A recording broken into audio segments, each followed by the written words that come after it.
Welcome, adventurers, to Secrets of Skyrim.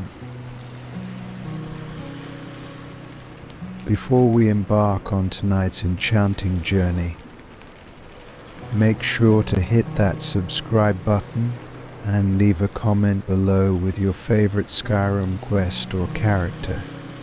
Your thoughts and support help us bring more of these magical tales to life. Now, find a comfortable place to relax as we prepare to delve into a world of wonder and tranquility. Close your eyes and take a deep, soothing breath in. Hold it for a moment, and then exhale slowly, letting go of any tension or stress. As you continue to breathe deeply and evenly, imagine yourself standing at the entrance of a peaceful, moonlit forest in Skyrim. The air is crisp and cool, filled with the subtle sense of pine and frost. With each breath in, draw in the calm energy of this serene landscape. With each breath out, release any worries or distractions.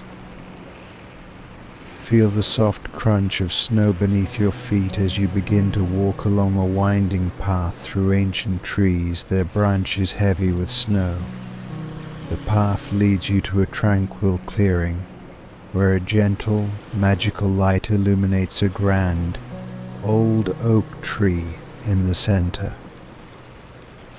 This tree is ancient and wise, its roots deep in the earth and its branches reaching high towards the star-filled sky. Sit beneath this tree, feeling its comforting presence surround you. As you rest, allow the peaceful energy of this place to wash over you, filling you with a sense of calm and contentment. Now imagine a soft, soothing breeze gently rustling the leaves above, carrying with it whispers of forgotten tales and ancient secrets. Let these whispers guide your mind to a place of deep relaxation, where you are safe and at ease. Blackreach unveiled secrets of Skyrim's mysterious Dwemer realm. The Dwemer, an ancient and highly advanced race in Tamriel, are central to the lore surrounding Blackreach, one of their most impressive and enigmatic creations. Known also as dwarves, the Dwemer were renowned for their mastery of engineering and magic, which they employed to build complex subterranean cities and constructs. Among their greatest achievements was Blackreach, a colossal underground cavern beneath the mountains of Skyrim. This immense space was more than just a city, it was a hub of Dwemer technological and magical experimentation, demonstrating their unparalleled skill and ambition. Blackreach's creation was a monumental feat of engineering. The Dwemer used a combination of their advanced technology and magical prowess to carve out this vast underground expanse. The cavern is illuminated by the eerie blue glow of a gigantic crystal known as the Blackreach Heart, which served as both a power source and a focus for their mystical experiments.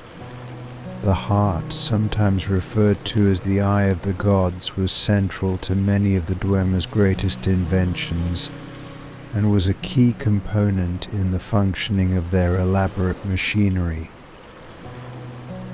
The mysterious disappearance of the Dwemer during the Battle of Red Mountain, an event at the end of the First Era, adds a layer of intrigue to Blackreach. The sudden vanishing of the Dwemer remains one of Tamriel's greatest mysteries. Various theories have been proposed to explain their disappearance, from the idea that they were transported to another dimension, to the possibility that they achieved a form of godhood, or were absorbed into the fabric of the universe itself. Despite their sudden absence, their ruins remain, providing a glimpse into their once great civilization. In the context of the Elder Scrolls V, Skyrim, Blackreach plays a crucial role in the main quest. The cavern is an essential location in the quest line that involves the powerful Elder Scrolls and the ancient Nordic prophecy. As the player ventures through the cavern, they encounter various Dwemer constructs and mechanisms, revealing both the grandeur and the danger that characterize Dwemer ingenuity. The ruins of Blackreach are not only a testament to the Dwemer's technological and magical prowess, but also a key element in the quest to uncover the mysteries surrounding the Elder Scrolls and the fate of Tamriel itself.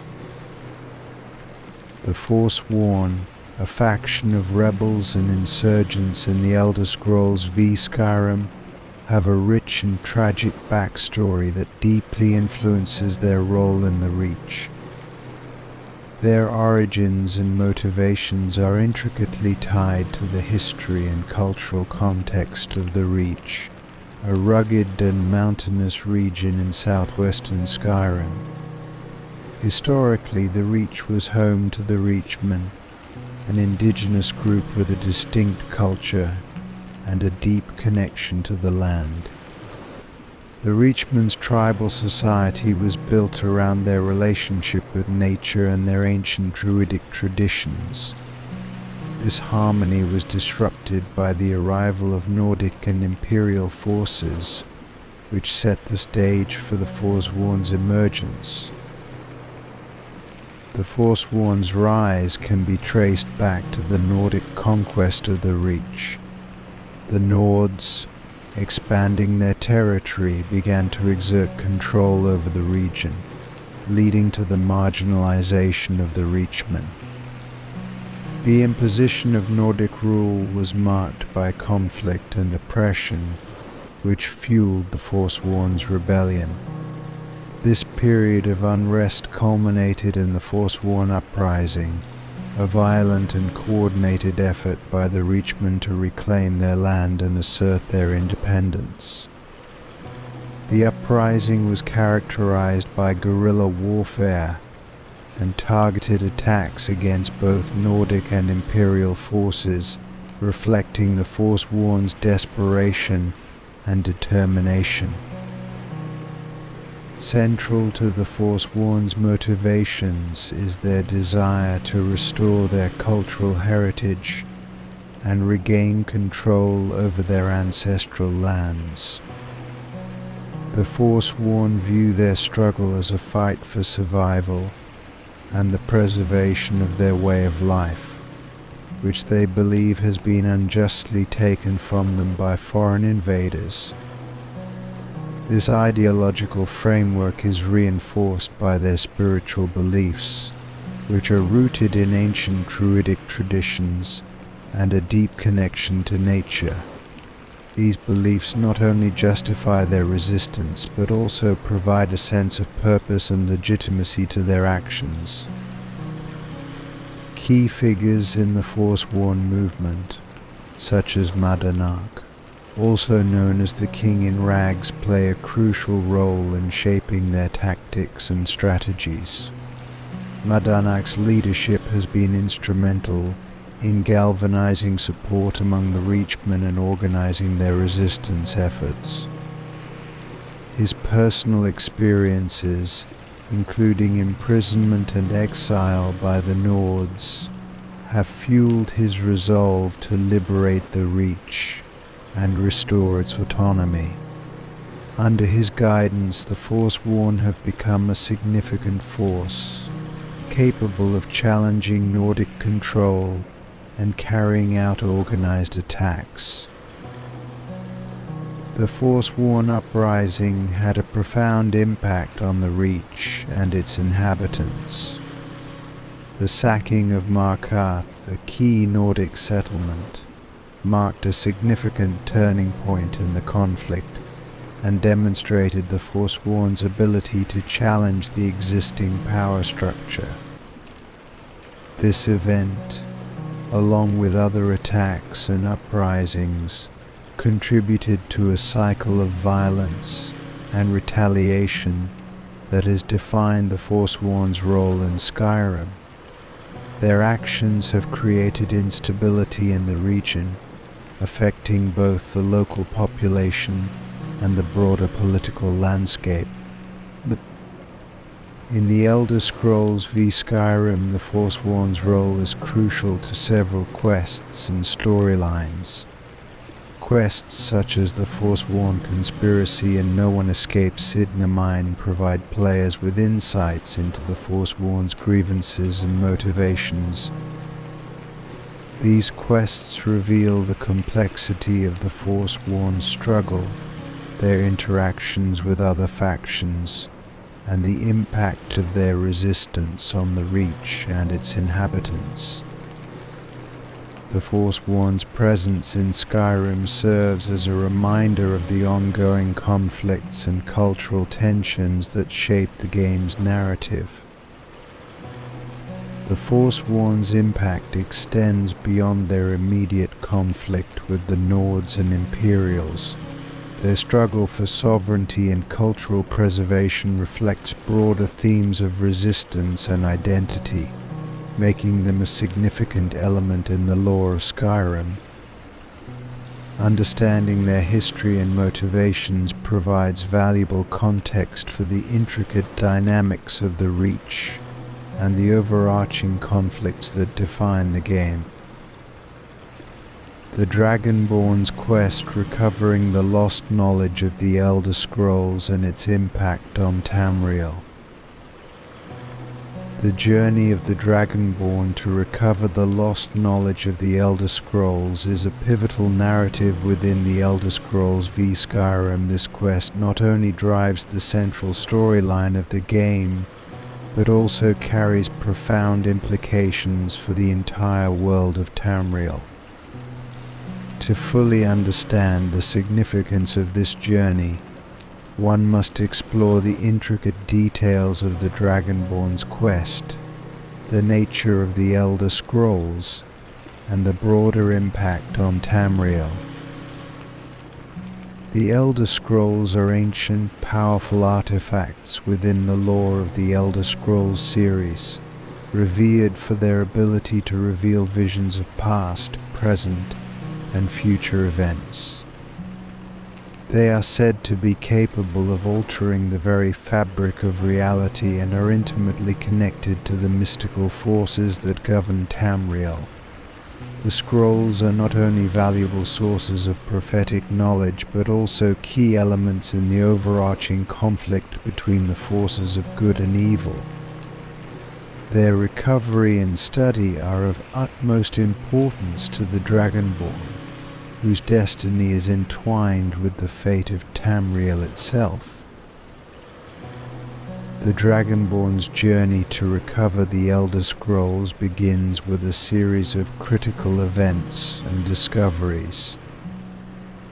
Early in the game, the Dragonborn learns about the significance of the Elder Scrolls through the various quests and interactions with key characters, such as the Blades and the College of Winterhold. The initial steps involve understanding the prophecy related to Alduin, the World Eater, and the role that the Elder Scrolls play in unraveling the mysteries surrounding his return and the impending apocalypse. The quest line that directly involves the Elder Scrolls begins with the mission to find the lost Elder Scrolls, which are crucial for the Dragonborn's ultimate goal of defeating Alduin. The journey takes the Dragonborn through various locations and encounters, each offering clues and challenges that contribute to the larger narrative. One of the most significant locations is the ancient Dwemer ruin of Blackreach, which contains a hidden Elder Scroll. Blackreach, with its eerie beauty and advanced Dwemer technology serves as a focal point in the search for these powerful artifacts. The Dragonborn's quest to recover the Elder Scrolls is not without its obstacles. The journey involves navigating treacherous environments, overcoming powerful adversaries, and deciphering ancient texts and riddles. Throughout this quest, the Dragonborn encounters various factions and individuals with their own agendas regarding the Elder Scrolls. For instance, the Thalmar, the ruling faction of the Aldmeri Dominion, are also interested in the Elder Scrolls due to their potential to influence the political and magical balance of Tamriel. One of the crucial steps in the quest involves traveling to the realm of the Apocrypha, an otherworldly dimension ruled by the Daedric prince Hermaeus Mora. This realm is a place of forbidden knowledge and arcane secrets, and it is here that the Dragonborn must confront the powerful entity known as Mirak. Mirak, a Dragonborn from a previous era who has fallen under the influence of Hermaeus Mora, seeks to use the Elder Scrolls for his own dark purposes. The confrontation with Mirak is a significant moment in the Dragonborn's journey, revealing the extent of the Elder Scrolls' influence and the dangers associated with their misuse. As the Dragonborn progresses in their quest, the impact of recovering the Elder Scrolls becomes increasingly apparent. The knowledge contained within these scrolls provides crucial insights into the nature of the prophecy and the means to thwart Alduin's apocalyptic plans. The Elder Scrolls offer visions of possible futures, allowing the Dragonborn to make informed decisions that shape the course of events in Tamriel. The recovery of this lost knowledge not only empowers the Dragonborn but also influences the broader political and magical landscape of the world. The Dragonborn's journey culminates in a dramatic confrontation with Alduin, the World Eater, whose return threatens to bring about the end of the world. The Elder Scrolls play a pivotal role in this final battle, providing the means to counteract Alduin's power and ultimately ensure the survival of Tamriel. The resolution of this conflict has far-reaching consequences, affecting the fate of various factions and characters throughout the game. In the aftermath of the Dragonborn's quest, the recovery of the Elder Scrolls has a profound impact on Tamriel. The knowledge gained from these artifacts helps to reshape the political and magical landscape of the world.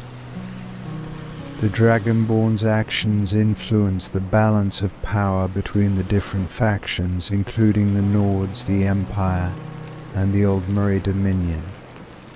Additionally, the recovery of the Elder Scrolls enhances the understanding of Tamriel's history and the forces that shape its destiny.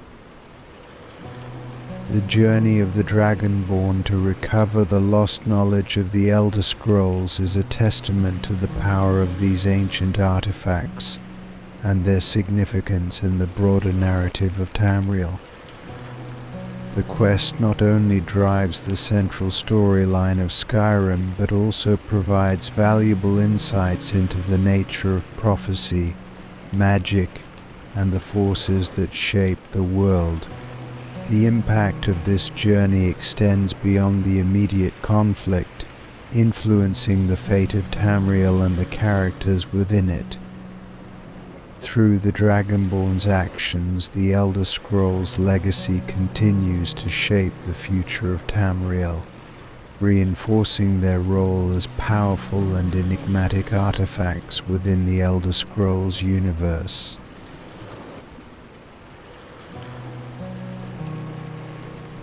The fall of the Snow Elves. The story of the Snow Elves and their tragic fall into the Falmer is one of the most haunting and mysterious narratives in the lore of the Elder Scrolls. Their transformation from a proud and noble race into the twisted, subterranean Falmer is a tale marked by betrayal, desperation, and a profound loss of identity.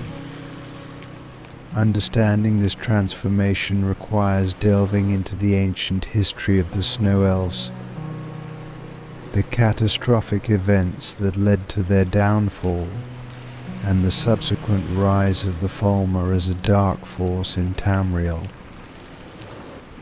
The Snow Elves, also known as the Snow Demons or the Snow Elves, were an ancient and once mighty race that inhabited the northern regions of Tamriel, particularly the areas now known as Skyrim. They were known for their grace, intelligence, and connection to the natural world. The Snow Elves had a rich and complex society, with a deep appreciation for art, magic, and the mystical forces of the land. Their civilization was advanced, and they built intricate cities and structures demonstrating their mastery of both magical and architectural skills. Their downfall began with a catastrophic series of events that unfolded in the late First Era. The Snow Elves' story is closely intertwined with the rise of the Nords, who began to encroach upon their territory. The Nords, led by their legendary heroes and warriors, sought to expand their influence and settle in the northern regions, which brought them into conflict with the Snow Elves. This period of tension and conflict marked the beginning of a series of struggles that would ultimately lead to the Snow Elves' fall. The pivotal moment in the Snow Elves' history came with the invasion of their homeland by the Nords. This conflict was brutal and destructive, leading to the gradual decline of the Snow Elf civilization. The Snow Elves, faced with mounting pressure and losses, were forced to retreat into the depths of the earth, seeking refuge from their enemies. It was during this retreat that they encountered an ancient and malevolent power that would change their fate forever.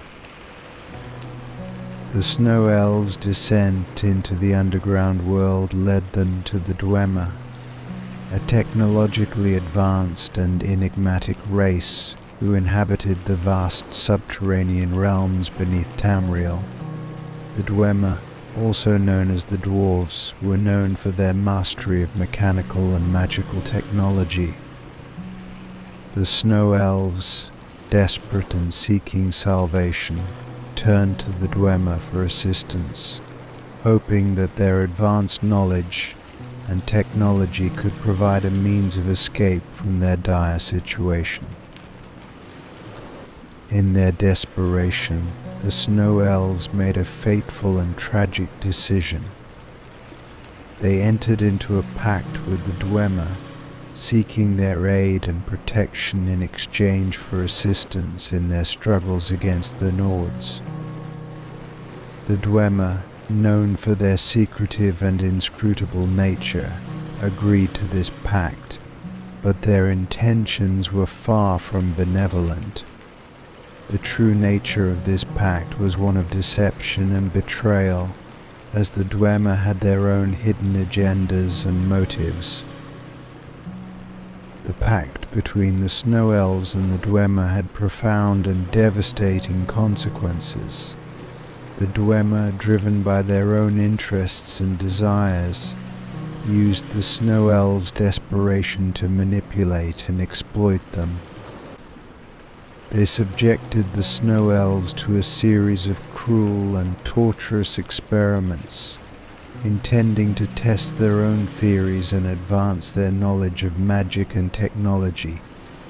These experiments were brutal and inhumane, leading to the gradual corruption and degeneration of the snow elves. As the experiments continued, the snow elves underwent a horrifying transformation. The once proud and noble race began to lose their former selves, their bodies and minds becoming twisted and corrupted by the dark forces they had encountered. The snow elves' physical and mental deterioration was marked by a gradual loss of their former appearance and abilities. They became gaunt, blind, and deformed, their once beautiful features replaced by a monstrous visage that reflected their inner torment and suffering. The transformation of the snow elves into the Falmer was not merely a physical change, but also a profound loss of identity and culture. The Falmer, as they came to be known, were no longer the graceful and intelligent beings they once were. They became a race consumed by rage, hatred, and despair, driven by their suffering and the dark magic that had twisted them. The Falmer's once great civilization was reduced to ruins, and their former cities were abandoned and forgotten. The fall of the snow elves and their transformation into the Falmer had significant implications for Tamriel. The Falmer, now dwelling in the depths of the earth, became a hidden and malevolent force that lurked beneath the surface. They became a source of fear and danger for those who ventured into the subterranean realms. Their presence and actions were felt throughout Tamriel as their dark influence and the remnants of their former civilization left a lasting impact on the world. In the present-day lore of the Elder Scrolls v Skyrim, the Falmer remain a mysterious and dangerous presence. The ruins of their once great cities, now overrun with their twisted and corrupted descendants, serve as a haunting reminder of their fall. The Falmer's actions and the legacy of their transformation continue to shape the world of Tamriel, as their dark history and the consequences of their pact with the Dwemer echo through the ages. In summary, the fall of the snow elves and their transformation into the Falmer is a tragic and complex narrative within the lore of the Elder Scrolls.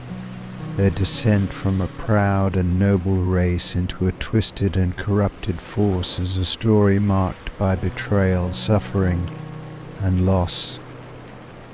The impact of their transformation extends beyond their own history, influencing the world of Tamriel and shaping the present-day conflicts and dangers encountered by adventurers in Skyrim. The tale of the snow elves and the Falmer serves as a powerful reminder of the consequences of desperation and the dark forces that lurk in the shadows of Tamriel's history. The Thieves' Guild of Riften. The Thieves' Guild of Riften, a shadowy organization that operates from the city of Riften in Skyrim, has a rich and complex history that intertwines with the broader narrative of Tamriel. Known for its clandestine activities and influential network of criminals, the Thieves' Guild has played a significant role in the region's political and economic landscape. To understand the importance of the Thieves' Guild, one must explore its history, key members, and the pivotal quests that define its presence in Riften. The origins of the Thieves' Guild are shrouded in mystery, with various accounts suggesting that it was founded during the early years of the Fourth Era. The Guild's roots are deeply entrenched in the criminal underworld of Tamriel, where it emerged as a powerful and secretive organization dedicated to the art of thievery and subterfuge. The Guild's early activities focused on establishing a network of operatives and resources, allowing it to exert influence and control over various criminal enterprises across Tamriel. The Thieves' Guild's prominence in Riften began to take shape during the late years of the Fourth Era, when the city became a hub for criminal activity and intrigue. Riften, with its bustling markets, political corruption, and seedy underbelly, provided an ideal setting for the Guild to operate. The Guild's influence grew as it established a stronghold within the city's sewers and hidden alcoves, creating a base of operations that allowed it to carry out its activities with relative impunity. One of the most significant figures in the history of the Thieves' Guild is Mercer Frey. Mercer, a cunning and ruthless leader, played a pivotal role in shaping the Guild's operations and maintaining its influence in Riften. Under Mercer's leadership, the Thieves' Guild expanded its reach and solidified its position as a dominant force in the criminal underworld. However, Mercer's tenure was also marked by betrayal and intrigue, which would have lasting consequences for the Guild and its members. Mercer Frey's rise to power was characterized by his strategic acumen and his ability to manipulate and control those around him. His leadership saw the Thieves' Guild involved in a series of high-profile heists and criminal enterprises, further establishing its reputation as a formidable force. However, Mercer's ambitions extended beyond mere wealth and power. He sought to control the Guild entirely, and his actions would eventually lead to internal strife and conflict. One of the most crucial events in the Thieves' Guild's history is the infamous Golden Glow estate job.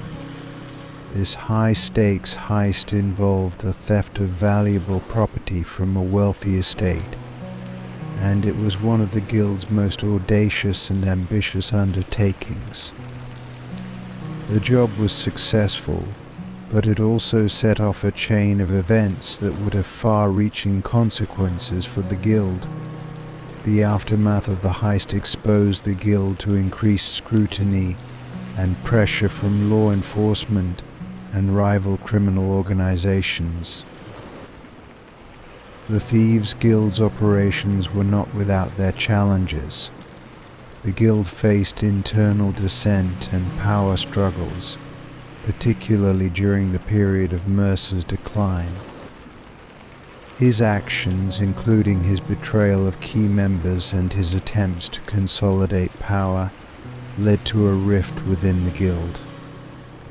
This internal conflict reached a climax with the discovery of Mercer's treachery and the subsequent efforts to restore order and stability to the organization. Another important figure in the Thieves' Guild is Kalia, a former member and ally of Mercer Frey. Kalia's role in the Guild's history is marked by her involvement in the betrayal of Mercer and her efforts to expose his crimes. Her story is intricately linked to the Guild's quest line and the broader narrative of the Thieves' Guild's struggles and redemption. Kalia's actions were instrumental in uncovering the truth behind Mercer's betrayal and restoring the Guild's reputation. The Thieves' Guild's quests in Riften are central to the narrative of the Elder Scrolls v Skyrim. These quests involve a series of intricate heists, political maneuvering, and conflicts with rival factions. One of the key quests is Ahant's arrangement, which introduces players to the Thieves Guild and its activities. This quest sets the stage for the player's involvement in the guild and provides insight into its operations and members. Another significant quest is the Pursuit, which involves tracking down and confronting Mercer Frey. This quest is pivotal in unraveling the mystery behind Mercer's betrayal and restoring the guild's honor. The Pursuit of Mercer Frey takes players through a series of challenging encounters and revelations, ultimately leading to a confrontation that will determine the fate of the Thieves Guild. The quest Blindsighted further explores the consequences of Mercer's actions and the impact on the guild. This quest delves into the guild's internal conflicts and the struggle to reclaim its lost prestige and influence. It highlights the challenges faced by the guild and the efforts of its members to overcome adversity and rebuild their organization. The Thieves Guild's impact on Riften and Tamriel extends beyond its criminal activities. The guild's operations have influenced the city's economy, politics, and social dynamics. Its presence in Riften has created a complex web of alliances, rivalries, and power struggles that shape the city's landscape. The guild's activities have also affected the broader political and economic environment of Tamriel, as its influence and resources have far-reaching implications. In summary, the Thieves Guild of Riften is a central and influential organization within the lore of the Elder Scrolls v Skyrim. Its history, key members, and quests reflect a narrative of power, betrayal, and redemption. The guild's role in Riften and its impact on Tamriel highlight the complexities of the criminal underworld and the challenges faced by those who navigate its treacherous waters. Through its intricate storylines and dynamic characters, the Thieves Guild remains a compelling and integral part of the Elder Scrolls universe. Unveiling the secrets of Mehrunes Razor. Mehrunes Razor, one of the most feared and coveted Daedric artifacts in the lore of the Elder Scrolls, stands as a symbol of the dark power and intrigue that pervade Tamriel's mythos. This powerful weapon, associated with the Daedric Prince Mehrunes Dagon, is infamous for its potential to end the lives of its victims with ease. Understanding the origins, creation, and significance of Mehrunes Razor requires delving into the intricate history of the artifact, the nature of its Daedric creator, and the myths and legends that surround its creation. Mehrunes Razor is renowned for its distinctive appearance and fearsome properties. The artifact is a dagger with an ornate and sinister design, featuring a blade that seems to shimmer with an ominous energy. It is said that the razor's primary ability is its chance to instantly kill an opponent, a power that makes it both a coveted and dreaded item among adventurers and collectors. The blade's enchantment is a manifestation of Mehrunes Dagon's chaotic and destructive nature, reflecting his dominion over change, revolution, and destruction. The creation of Mehrunes Razor is deeply intertwined with the lore of Mehrunes Dagon, one of the most malevolent Daedric princes. Mehrunes Dagon, also known as the Mad God or the Lord of Destruction, is a figure of chaos and ruin within the Daedric realm. His domain, the Deadlands, is a desolate and fiery landscape that mirrors his own essence of destruction and upheaval. Dagon's influence extends across Tamriel, and his artifacts, including Mehrunes' razor, are embodiments of his power and intent. The origins of Mehrunes' razor are steeped in Daedric lore and legend. According to ancient texts and sources, the dagger was created during a time of great upheaval in the Daedric realm. The creation of such a powerful artifact typically involves complex rituals and sacrifices, reflecting the nature of the Daedric prince who crafted it. Mehrunes' Dagon, known for his penchant for destruction and disorder, would have infused the razor with his own chaotic energies, imbuing it with the ability to cause instantaneous death and fear.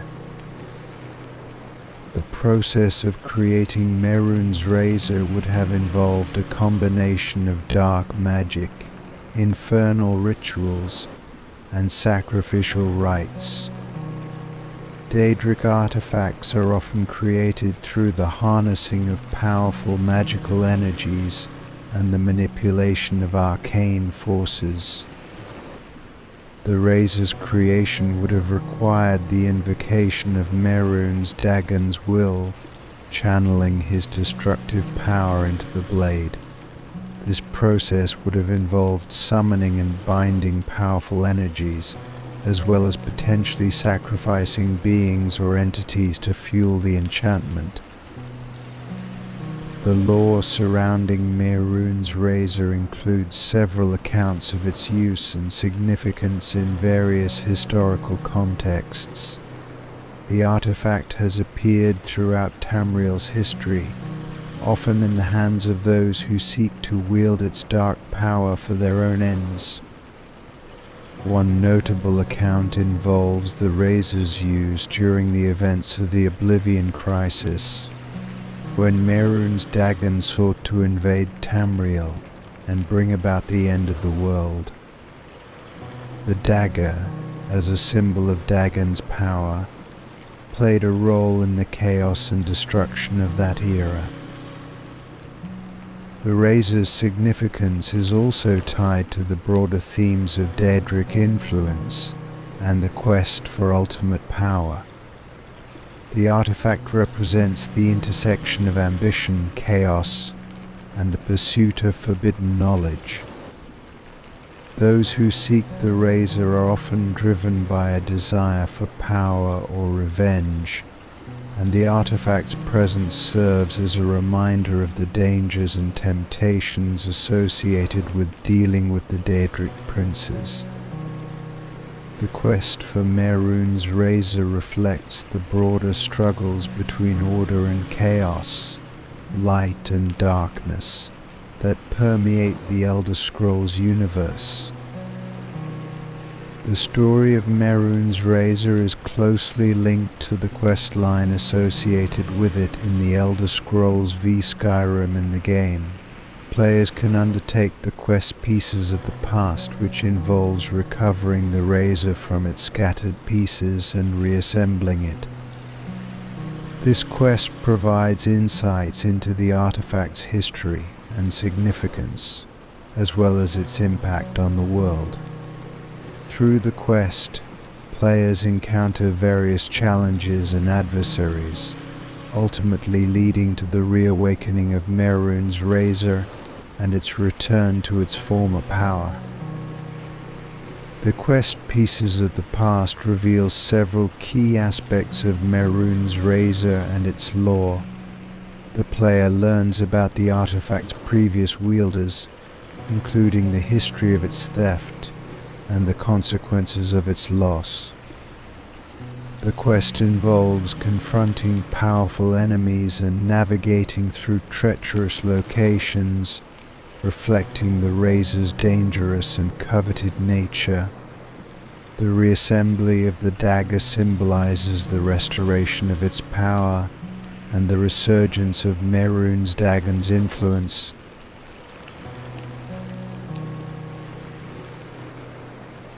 The lore of Mehrunes Razor also highlights the broader implications of wielding such a powerful artifact. The Razor's ability to instantly kill its victims speaks to the inherent danger of dealing with Daedric artifacts and the moral choices faced by those who seek them. The artifact's dark power serves as a reminder of the consequences of engaging with the forces of chaos and destruction, as well as the potential for corruption and downfall. The history of Mehrunes Razor also intersects with other Daedric artifacts and their creators. The Razor is part of a larger collection of Daedric items, each with its own unique properties and histories.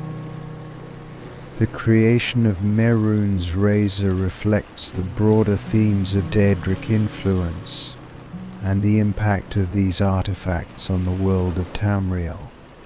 The Razor's connection to Mehrunes Dagon highlights the complexities of Daedric power and the ongoing struggle between order and chaos.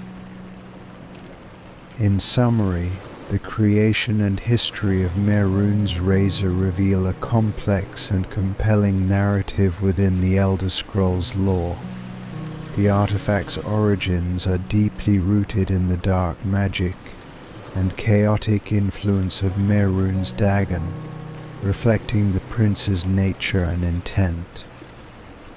The Razor's significance extends beyond its immediate power, symbolizing the broader themes of ambition, destruction, and the allure of forbidden knowledge. Through its history, quests, and impact on Tamriel, Mehrunes Razor stands as a powerful and enigmatic artifact, embodying the dark and tumultuous aspects of the Daedric realm. The Prophecy of the Dragonborn.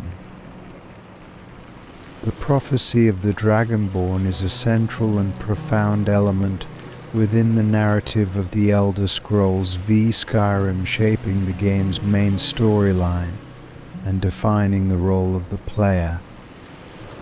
This prophecy, deeply rooted in the lore of Tamriel, foretells the return of a prophesied hero with the unique ability to confront and vanquish the World Eater, Alduin.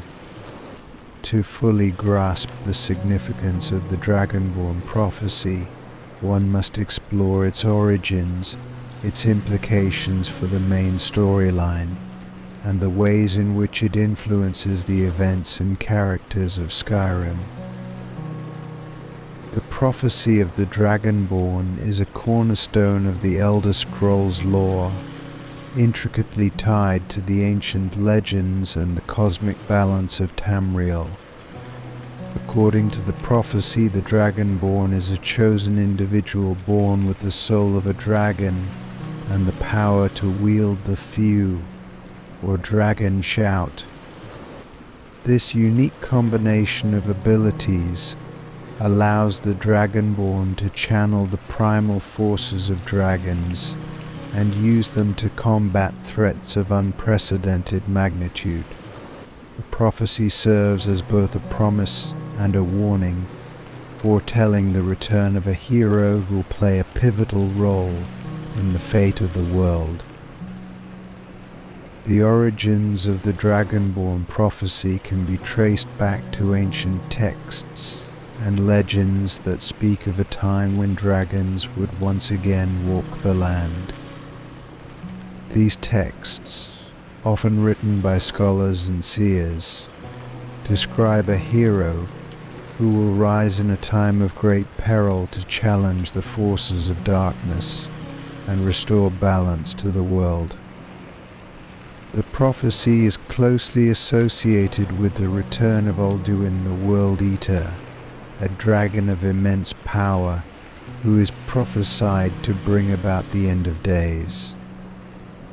The Dragonborn is destined to confront Alduin and prevent the apocalypse, making the prophecy a critical element in the game's overarching narrative.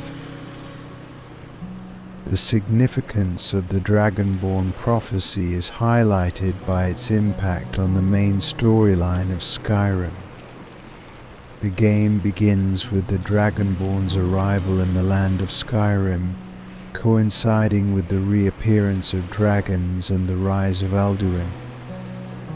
The prophecy sets the stage for the player's journey, establishing the Dragonborn as the central figure in the battle against the World Eater. As the player progresses through the game, the prophecy serves as a guiding force, shaping the events and quests that unfold.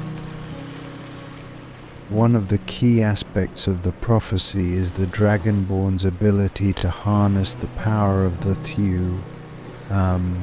This ancient and powerful form of magic allows the Dragonborn to unleash devastating shouts, each with its own unique effects. The Thew, or Dragon Shout, is a critical element in the Dragonborn's ability to combat Alduin and other powerful enemies. The prophecy foretells that the Dragonborn will master the Thew, and use it to defeat the World Eater, underscoring the importance of this ability in the game's narrative. The Dragonborn's journey to fulfill the prophecy involves a series of quests and challenges that reflect the prophecy's significance. One of the earliest and most pivotal quests is Dragon Rising, where the player confronts a dragon for the first time and learns about their role as the Dragonborn. This quest introduces the player to the world of dragons and sets the stage for the larger conflict between the Dragonborn and Alduin. As the player progresses, they encounter various factions and characters that are intertwined with the prophecy, each contributing to the unfolding narrative. The prophecy also plays a crucial role in the conflict between the Nords and the Thalmor. The Thalmor, the ruling faction of the Old Murray Dominion, are aware of the prophecy and seek to exploit the situation to their advantage. Their involvement in the political landscape of Skyrim adds a layer of complexity to the narrative, as the Dragonborn must navigate these tensions while pursuing their own destiny. The prophecy's influence extends beyond the immediate conflict with Alduin, affecting the broader political and social dynamics of Tamriel. One of the most significant moments in the main storyline is the discovery of the Elder Scrolls and their role in the prophecy. The Elder Scrolls are ancient artifacts with the power to reveal visions of the past, present, and future. The Dragonborn must obtain an Elder Scroll to gain insight into Alduin's return and the means to defeat him. This quest highlights the prophecy's connection to the broader lore of Tamriel and underscores the importance of ancient knowledge in shaping the Dragonborn's journey. The Dragonborn's interaction with key characters such as Paarthurnax and the Blades further emphasizes the prophecy's significance. Paarthurnax, a wise and ancient dragon, serves as a mentor to the Dragonborn, offering guidance and insight into the nature of the Thew and the prophecy. The Blades, a group of dragon hunters and protectors, also play a crucial role in supporting the Dragonborn and aiding in their quest to fulfill the prophecy. These interactions highlight the interconnectedness of the prophecy with the game's characters and factions.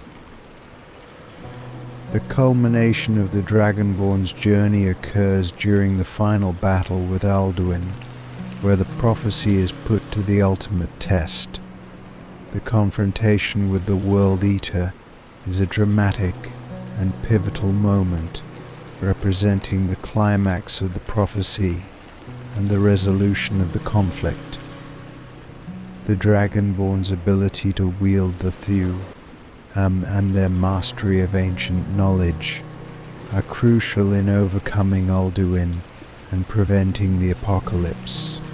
This final battle underscores the prophecy's significance and the role of the Dragonborn as the hero destined to save Tamriel. The resolution of the prophecy also has far-reaching implications for the world of Tamriel. The defeat of Ulduin not only prevents the end of days, but also restores balance to the cosmic order. The Dragonborn's actions have a lasting impact on the political and social landscape of Skyrim, shaping the future of the region and its inhabitants. The prophecy's fulfillment represents a triumph of hope and destiny, reflecting the themes of heroism and sacrifice that are central to the game's narrative. In summary, the prophecy of the Dragonborn is a cornerstone of the main storyline in the Elder Scrolls V Skyrim. Its origins, significance, and impact are deeply intertwined with the game's narrative and gameplay. The prophecy shapes the Dragonborn's journey, influences key characters and factions, and culminates in a dramatic confrontation with Ulduin. Through its rich lore and compelling storyline, the prophecy serves as a powerful and enduring element of the Elder Scrolls universe, highlighting the themes of destiny, heroism, and the eternal struggle between light and darkness. The last Dragonborn, the epic struggle against Ulduin, the World Eater. In the annals of Tamriel's history, the saga of the last Dragonborn stands out as a tale of destiny, courage, and an epic confrontation with the ancient and formidable dragon, Ulduin the World Eater.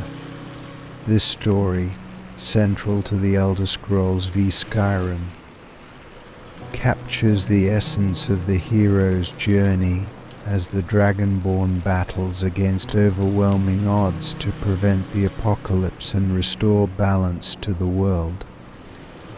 The narrative of the last Dragonborn and their struggle against Ulduin is one of profound significance, marked by trials, alliances, and the ultimate test of destiny. The tale begins in the cold and rugged land of Skyrim, a province on the brink of turmoil. The last Dragonborn, a figure foretold by prophecy to possess the soul of a dragon and the power to wield the Thor, an ancient form of dragon magic, emerges as a key player in the unfolding drama. The prophecy speaks of a hero who will rise in a time of great peril, a hero destined to confront the World Eater, Ulduin, and prevent the end of days. The story of the last Dragonborn starts with an unexpected and fateful event, the return of dragons to Skyrim. These ancient creatures, long thought to be extinct, begin to appear across the land, bringing destruction and fear in their wake. The Dragonborn, initially an unknown and unassuming individual, finds themselves thrust into the midst of this chaos when they discover their own latent powers and the true nature of their destiny. The first significant encounter occurs in the quest Dragon Rising, where the Dragonborn, guided by the Jarl of Whiterun and the newly formed companions, confronts their first dragon. This battle is a defining moment, marking the Dragonborn's initial test and their first demonstration of their unique abilities. The defeat of the dragon reveals the Dragonborn's true potential and sets the stage for the larger conflict that is to come. As the Dragonborn's journey progresses, they learn more about the nature of the dragons and the prophecy that surrounds them. The dragons are led by Alduin, an immensely powerful dragon prophesied to bring about the end of the world. Alduin, also known as the World Eater, is a figure of immense terror, embodying the forces of destruction and chaos. His return signals a time of great peril, as he seeks to consume the world and fulfill the prophecy of destruction. The Dragonborn's quest to stop Alduin involves a series of pivotal events and alliances. One of the key moments in the story is the discovery of the ancient and revered Greybeards.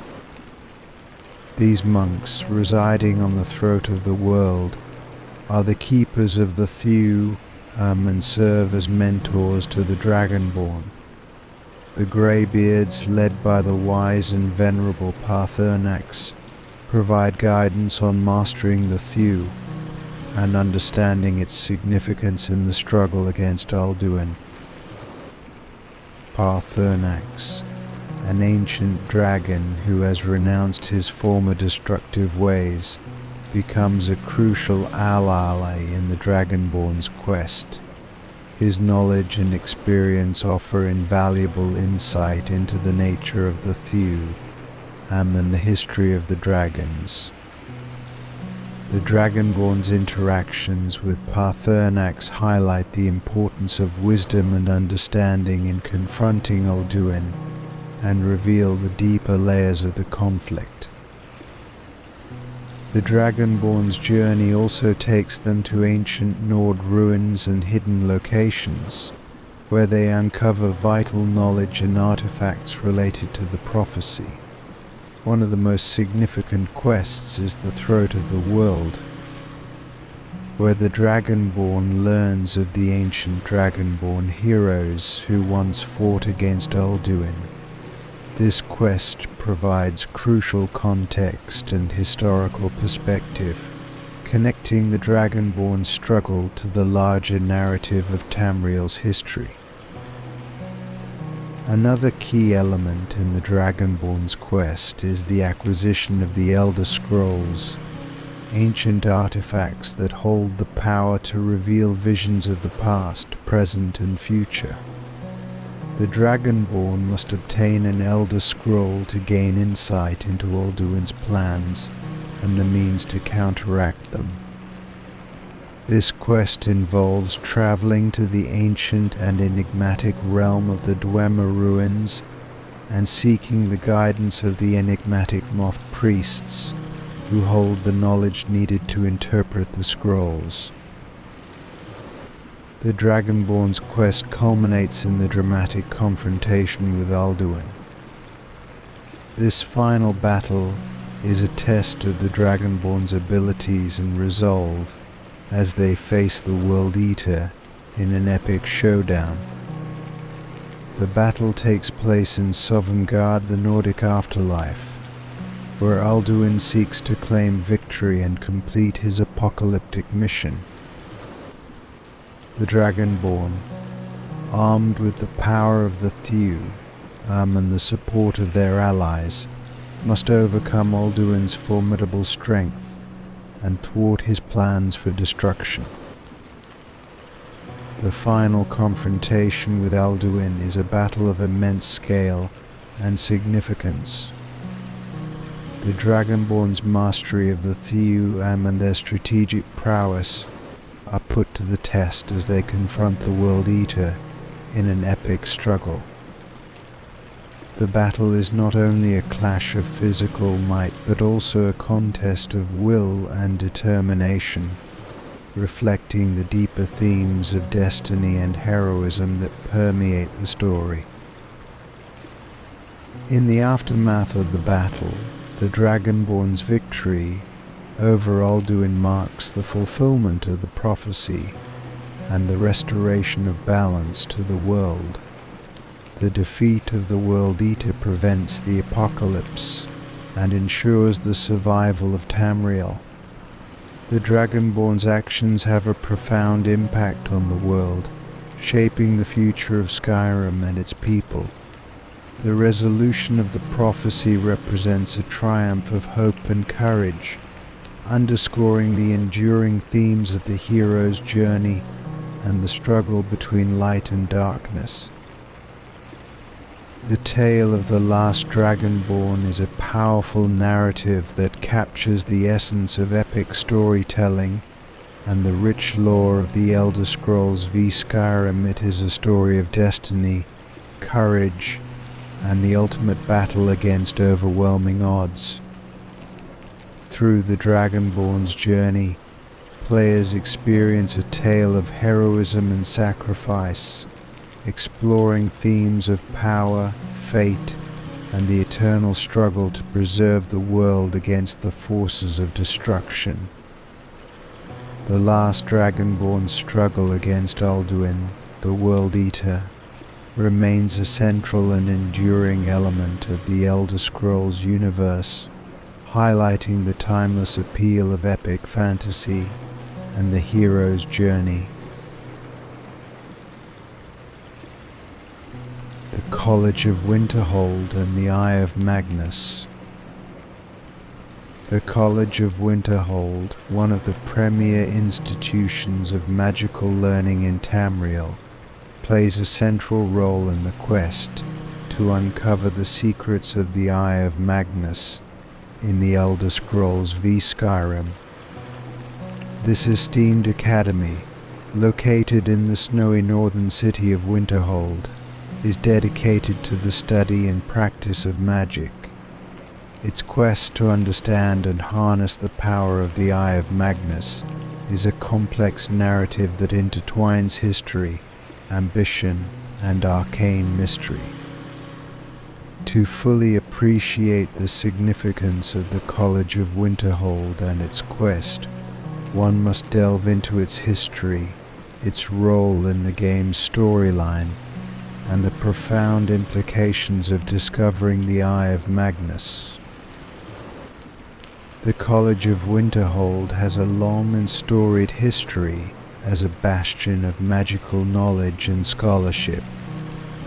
Founded during the Second Era, the college was established to provide a structured environment for the study of magic and to foster the development of magical talent. It has been a center of magical learning and research, attracting scholars, mages, and students from across Tamriel.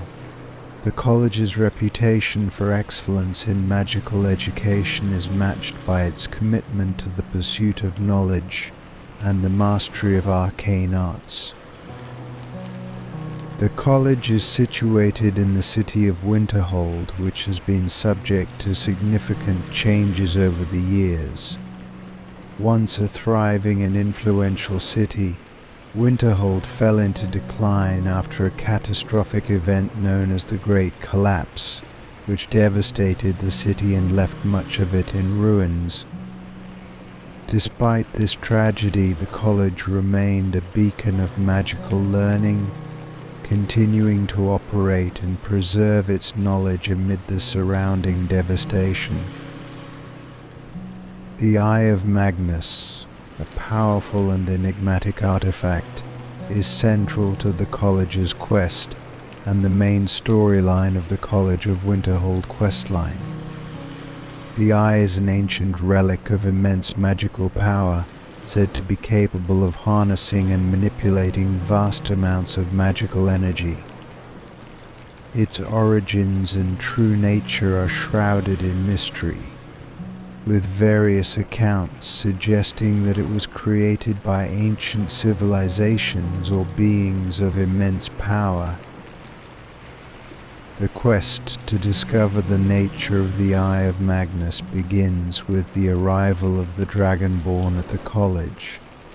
The college's leader, Ancano, a Thalmor agent, is initially tasked with overseeing the investigation of the artifact.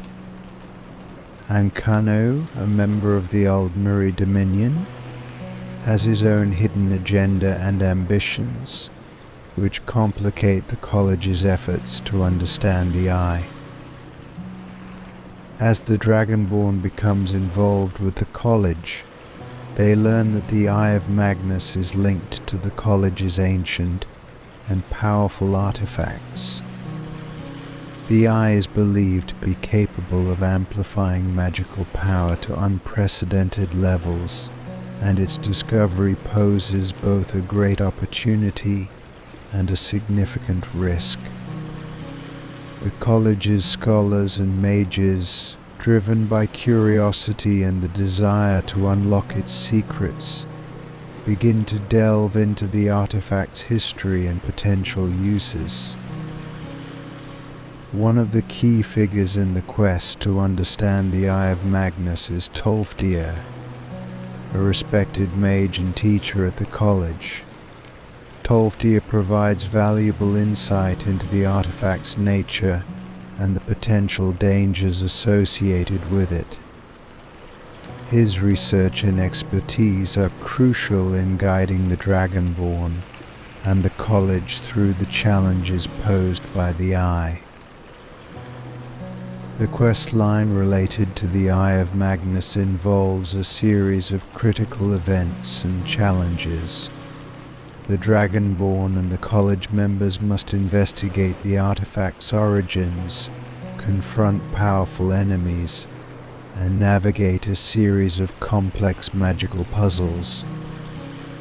The investigation leads them to ancient ruins, hidden chambers and mystical locations where they uncover clues about the Eye's history and its connection to the college.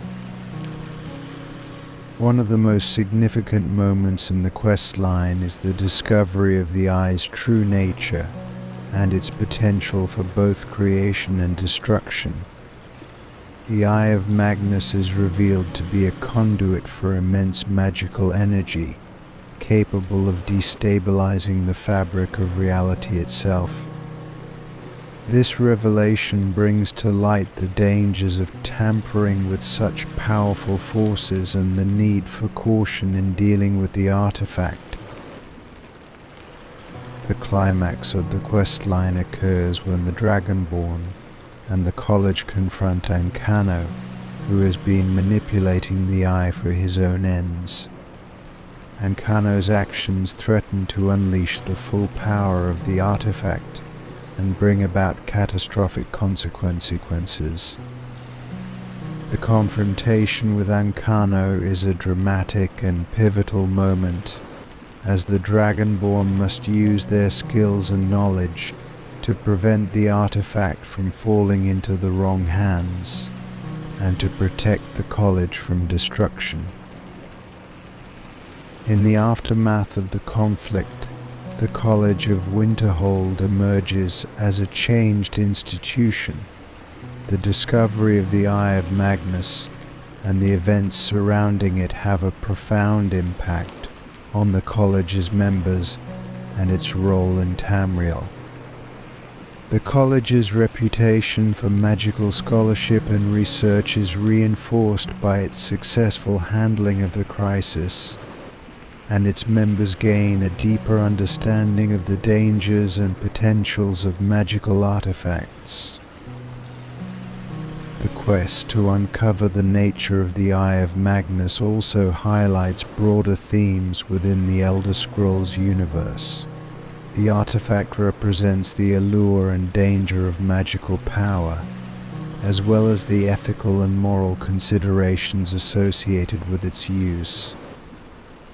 The college's struggle to understand and control the Eye reflects the ongoing tension between knowledge and responsibility, and the need for wisdom in dealing with powerful forces.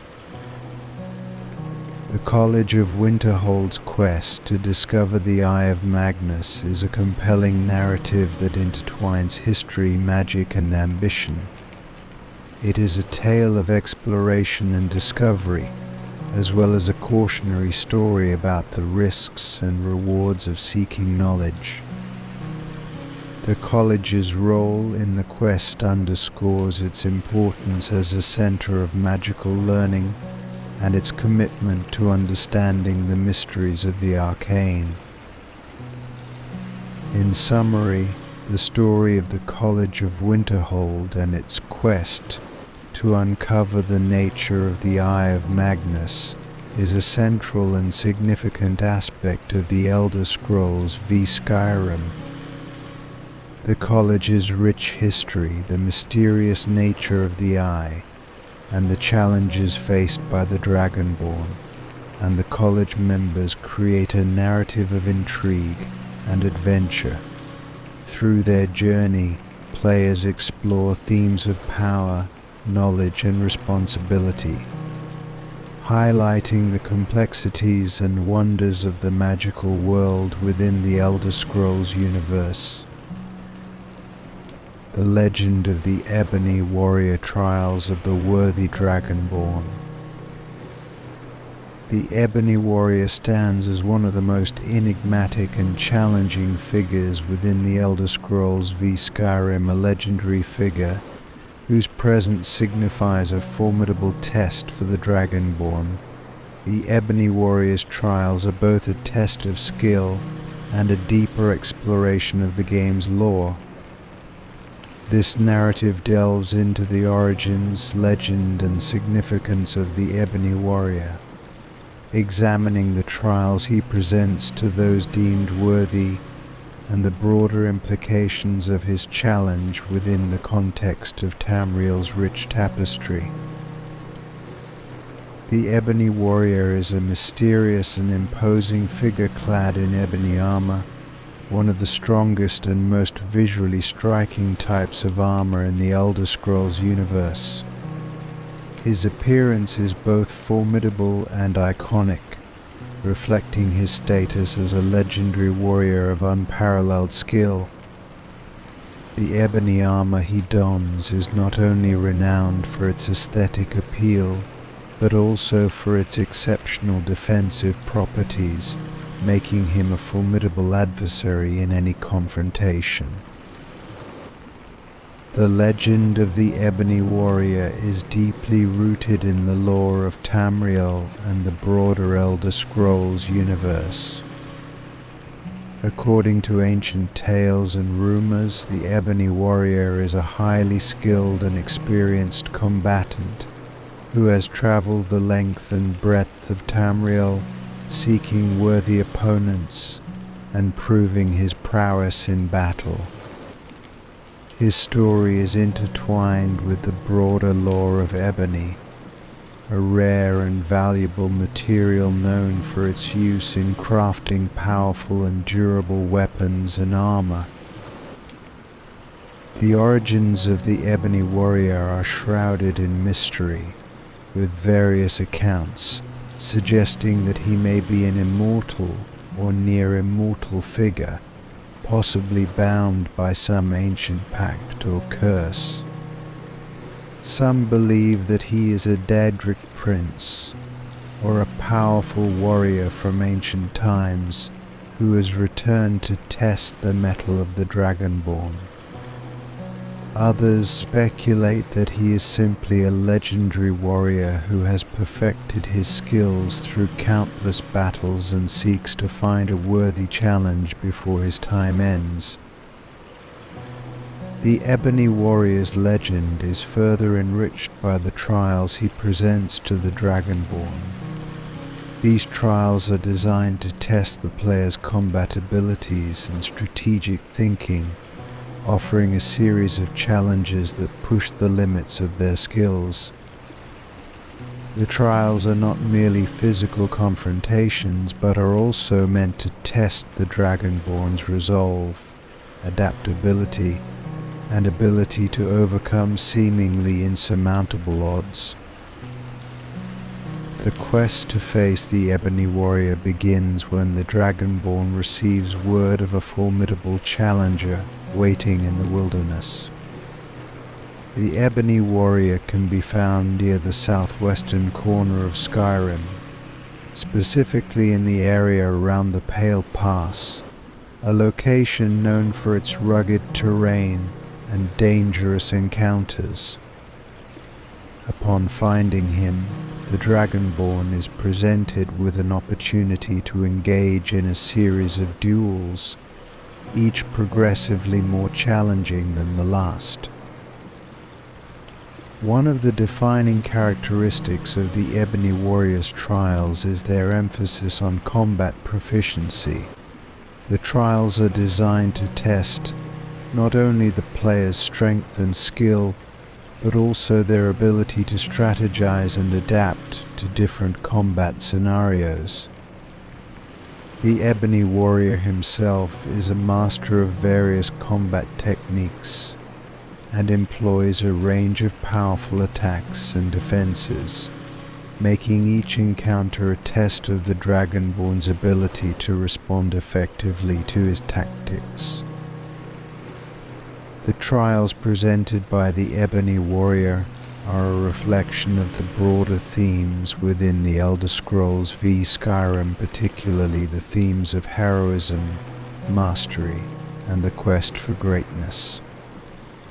The Ebony Warrior embodies the ideal of the ultimate warrior, a figure who has achieved mastery over his craft and seeks to find a worthy opponent who can challenge him. The Dragonborn's journey to face the Ebony Warrior represents a quest for personal excellence and the pursuit of greatness, mirroring the broader narrative of self-discovery and achievement that pervades the game. The encounters with the Ebony Warrior are marked by their intensity and difficulty. Each battle is a carefully crafted challenge, designed to push the limits of the player's combat skills and tactics. The Ebony Warrior's use of ebony weapons and armor enhances his formidable presence, and his ability to deal devastating damage and withstand attacks makes him a true test of the Dragonborn's capabilities. Players must use a combination of strategy, skill, and resourcefulness to overcome these challenges and emerge victorious. The trials also provide an opportunity for the Dragonborn to explore themes of legacy and heroism. The Ebony Warrior's quest for a worthy opponent reflects a deeper desire for recognition and legacy, as he seeks to be remembered as the greatest warrior of his time. By facing and defeating the Ebony Warrior, the Dragonborn not only proves their own prowess but also participates in a larger narrative of heroism and greatness that transcends individual achievements. The significance of the Ebony Warrior extends beyond the immediate challenge of the trials. His presence serves as a testament to the enduring appeal of combat and the quest for mastery within the Elder Scrolls universe. The trials are a reflection of the game's broader themes of exploration, achievement, and the pursuit of greatness, providing players with a meaningful and engaging experience that enhances the overall narrative of the Elder Scrolls V Skyrim. In addition to the personal challenge posed by the Ebony Warrior, his trials also offer valuable rewards and insights. Defeating the Ebony Warrior often results in the acquisition of rare and powerful items, including unique weapons and armor that reflect his own mastery and prowess. These rewards are not only valuable for their practical benefits but also for their symbolic significance, representing the culmination of the Dragonborn's journey and the recognition of their achievements. The Ebony Warrior's role in the game also serves to highlight the broader themes of competition and the quest for greatness within the Elder Scrolls universe. His trials are a reflection of the desire for recognition and the pursuit of excellence that drives many characters and quests within the game. By facing and overcoming the Ebony Warrior, the Dragonborn participates in a larger narrative of heroism and mastery, contributing to the rich tapestry of the game's lore and story. In summary, the legend of the Ebony Warrior and the trials he presents to the Dragonborn are a compelling and integral part of the Elder Scrolls V Skyrim. The Ebony Warrior's origins, the nature of his trials, and the broader themes they represent all contribute to a rich and engaging narrative that enhances the game's overall experience. Through the challenges posed by the Ebony Warrior, players explore themes of heroism, mastery, and the quest for greatness, participating in a narrative that is both personal and universal. The Ebony Warrior's legend stands as a testament to the enduring appeal of combat and the pursuit of excellence within the Elder Scrolls universe, offering players a meaningful and memorable experience that reflects the game's deep and immersive lore. The Civil War in Skyrim.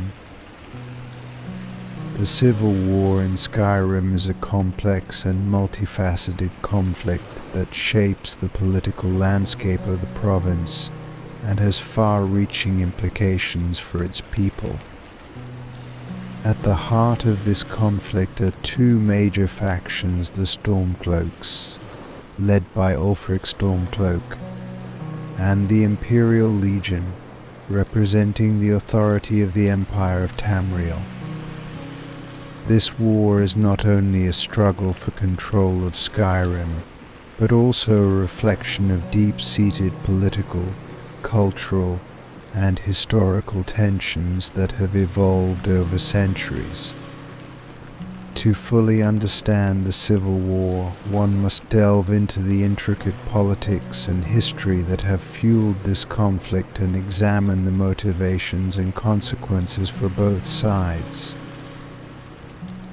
The origins of the Civil War can be traced back to the broader context of Tamriel's political and social landscape. Skyrim, a province with a rich history and strong cultural identity, has long been a hotbed of political and military intrigue. The province's rugged terrain, fierce independence, and storied past have contributed to its distinct character and its relationship with the Empire. The political tensions that underpin the Civil War are deeply rooted in these historical factors and are further complicated by the changing dynamics of Tamriel's political landscape. One of the key historical events leading to the Civil War was the signing of the White Gold Concordat, a treaty between the Empire and the Aldmeri Dominion following the Great War. The White Gold Concordat, signed in 175, ended the Fourth Era's conflict between the Empire and the Aldmeri Dominion, but came at a significant cost. The treaty imposed harsh terms on the Empire, including the outlawing of Talos worship, which was a deeply cherished aspect of Nord culture and religion. The implications of this treaty were profound, leading to widespread resentment and unrest among the Nords, who saw the treaty as a betrayal of their values and traditions. The immediate spark for the Civil War was the rise of Ulfric Stormcloak, a charismatic and militant leader who sought to challenge the Empire's control over Skyrim.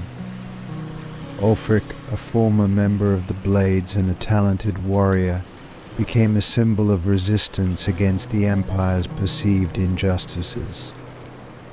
His leadership and fiery rhetoric resonated with many Nords who felt marginalized and oppressed by the Empire's policies. Ulfric's claim to leadership was further bolstered by his status as a rightful heir to the Stormcloak clan and his role in the liberation of Skyrim from the Thalmor's influence. Ulfric's Stormcloak's rebellion, known as the Stormcloak Rebellion, quickly gained traction among the people of Skyrim. The Stormcloaks, as his followers are known, are motivated by a combination of nationalist fervor, religious conviction, and a desire for self-determination. They view the Civil War as a struggle for Skyrim's independence and the preservation of their cultural heritage. Ulfric's vision of a free Skyrim, free from the constraints imposed by the Empire and the Aldmeri Dominion, becomes a rallying cry for many of his supporters.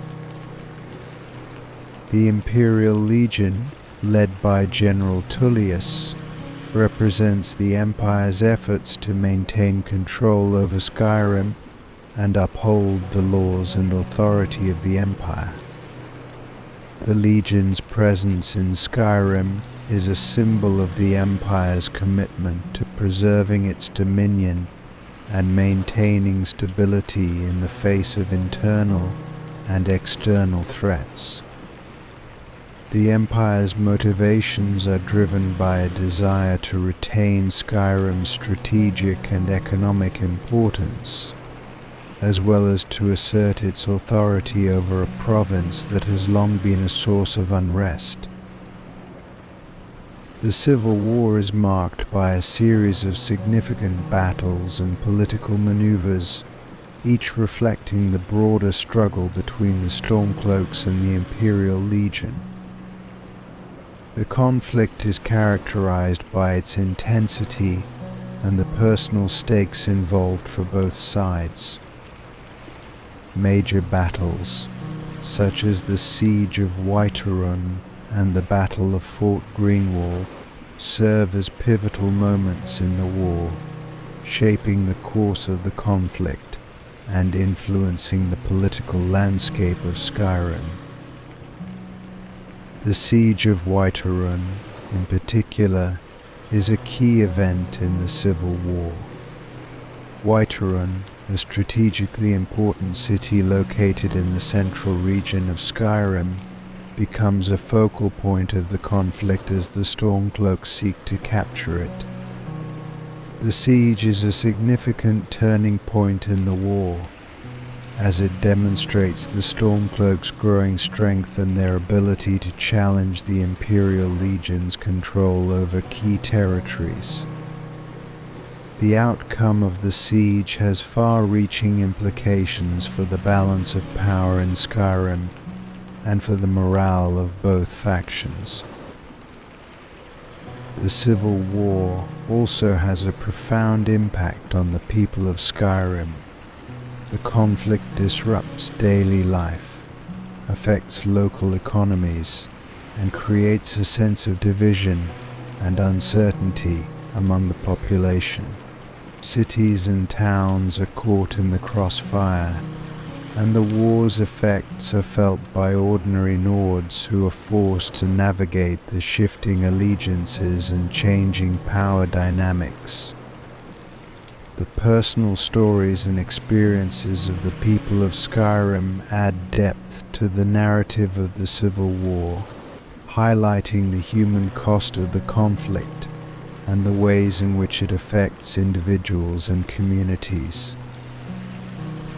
The political landscape of Skyrim during the Civil War is also shaped by the involvement of various factions and power players.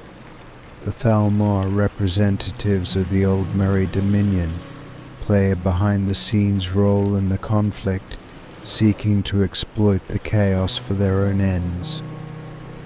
The Thalma's influence is a reminder of the broader geopolitical context in which the Civil War unfolds, reflecting the complex interplay of power and politics that defines Tamriel's history.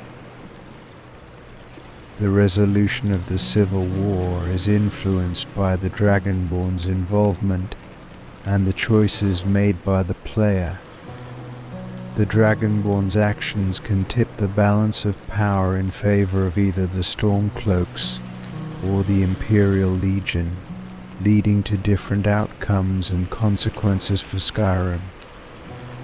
The choice between supporting Ulfric Stormcloak's vision of an independent Skyrim or upholding the Empire's authority reflects the broader themes of loyalty, identity, and the pursuit of justice that underpin the Civil War narrative. In summary, the civil war between the Stormcloaks and the Imperial Legion is a complex and multifaceted conflict with deep historical roots and significant political implications. The war reflects the broader themes of power, identity, and self-determination that are central to the Elder Scrolls universe. Through the lens of the Civil War, players explore the intricate politics and history of Skyrim, engaging with a narrative that is both personal and epic in scope. The conflict serves as a reminder of the enduring power of history and politics in shaping the course of events and the lives of those caught in the midst of struggle and change. The shouts of Skyrim creation, purpose, and the Dragonborn's destiny. In the expansive universe of the Elder Scrolls v Skyrim, the shouts, or Thu, stand as a powerful and mystical element integral to both the lore and gameplay of the title. These ancient forms of dragon magic are not only central to the protagonist's journey, but also deeply embedded in the history and mythology of Tamriel. To fully grasp the significance of the shouts and their connection to the Dragonborn's destiny, it is essential to explore their creation, purpose, and the profound impact they have on the Dragonborn's journey. The concept of the shouts, or Thu, originates from the ancient Norse traditions and their interactions with dragons. In the lore of Skyrim, the Thu is a form of magic that uses the power of spoken words to produce a variety of effects. These shouts are imbued with the essence of dragons and are considered one of the most potent forms of magic in Tamriel. The ability to wield the Thu is tied to the Dragonborn's unique destiny and the overarching narrative of the game. The creation of the shouts is closely linked to the history of the ancient Nords and their interactions with dragons. According to the lore, the Nords were gifted the power of the Thu by the dragon god Akatosh, who is revered in their culture. This gift allowed them to harness the primal forces of the world through the spoken word. The power of the Thu was seen as a divine blessing and a tool for both construction and destruction. The ability to wield this power was a mark of great strength and authority among the Nords. The purpose of the shouts is multifaceted, serving both practical and symbolic functions. In practical terms, shouts are used in combat to gain advantages over enemies, manipulate the environment, and achieve strategic goals. Each shout consists of 3 words of power, which are the core components that dictate its effect. The words of power are derived from the ancient dragon language and are capable of producing powerful and transformative results. For example, the Dragonborn can use shouts to unleash devastating blasts of energy, control the elements, or even manipulate time. Symbolically, the shouts represent the Dragonborn's connection to the dragon heritage and their role in the broader cosmic struggle. The ability to wield the thew is a sign of the Dragonborn's destiny and their connection to the ancient prophecy. The shouts are not merely tools but are emblematic of the Dragonborn's journey and their ultimate purpose. They serve as a reminder of the Dragonborn's unique role in the struggle against Alduin and the forces that threaten Tamriel. The Dragonborn's journey to master the shouts begins with the discovery of the Thew's power and the ancient traditions associated with it. The Dragonborn learns of their ability to wield shouts through their interactions with the Greybeards, a group of ancient monks who reside on the throat of the world. The Greybeards are the keepers of the thew and serve as guides in the Dragonborn's quest to harness its power. They provide the Dragonborn with crucial knowledge about the nature of the shouts and the importance of mastering them. One of the most significant aspects of the shouts is their connection to the Dragonborn's destiny. The prophecy of the Dragonborn, which foretells the rise of a hero with the soul of a dragon, is closely linked to the power of the thew. The Dragonborn's ability to wield shouts is a manifestation of their unique destiny and their role in the cosmic struggle against Alduin. The shouts symbolize the Dragonborn's connection to the ancient dragon heritage and their place in the larger narrative of Tamriel's history. The process of acquiring and mastering the shouts involves a series of quests and challenges. The Dragonborn must seek out and retrieve word walls, ancient structures where the words of power are inscribed. These word walls are often located in remote and dangerous locations, guarded by powerful enemies. Each word wall contains one of the 3 words of power needed to unlock a shout. The Dragonborn must locate these word walls, defeat the Guardians, and absorb the words to gain new shouts. The shouts are categorized into different types, each with its own unique effects and uses. Some of the most notable shouts include: 1. Unrelenting Force Fuse Rodar, one of the most iconic shouts. Unrelenting Force unleashes a powerful shockwave that can knock back and disorient enemies.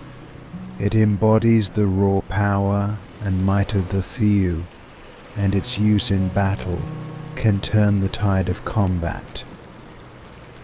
2.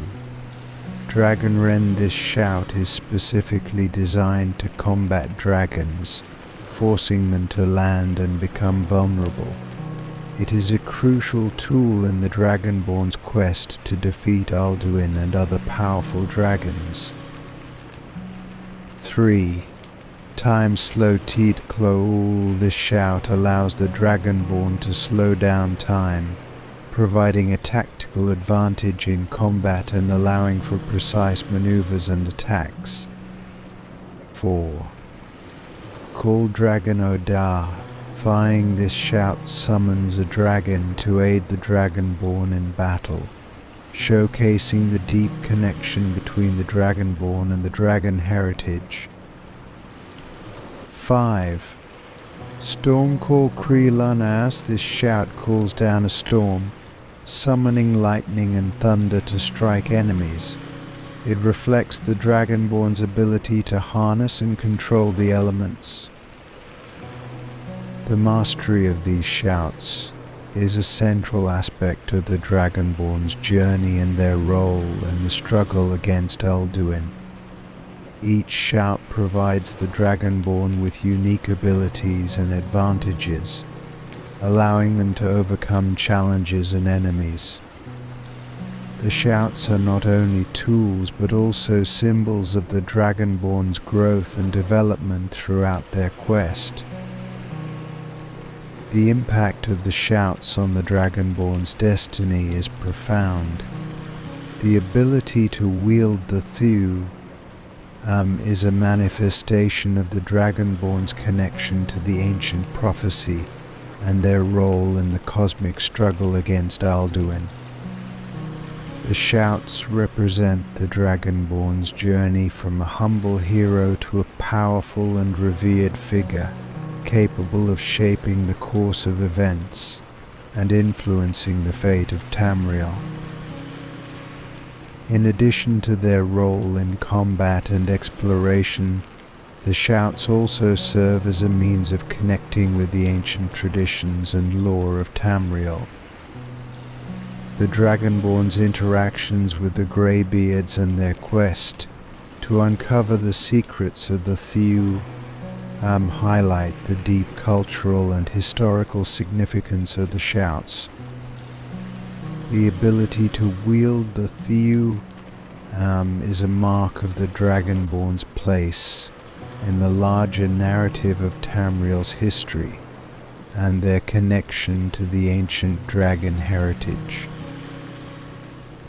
In summary, the shouts of Skyrim are a powerful and integral aspect of the game, reflecting the creation purpose and significance of the thew in the Dragonborn's journey.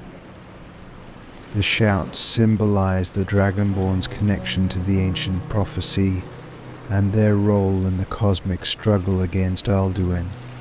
Through their mastery of the thew, the Dragonborn embodies the themes of destiny, power, and heritage that define their quest and shape their impact on Tamriel. The shouts are not only tools of magic, but also symbols of the Dragonborn's unique role and their place in the epic narrative of the Elder Scrolls v Skyrim.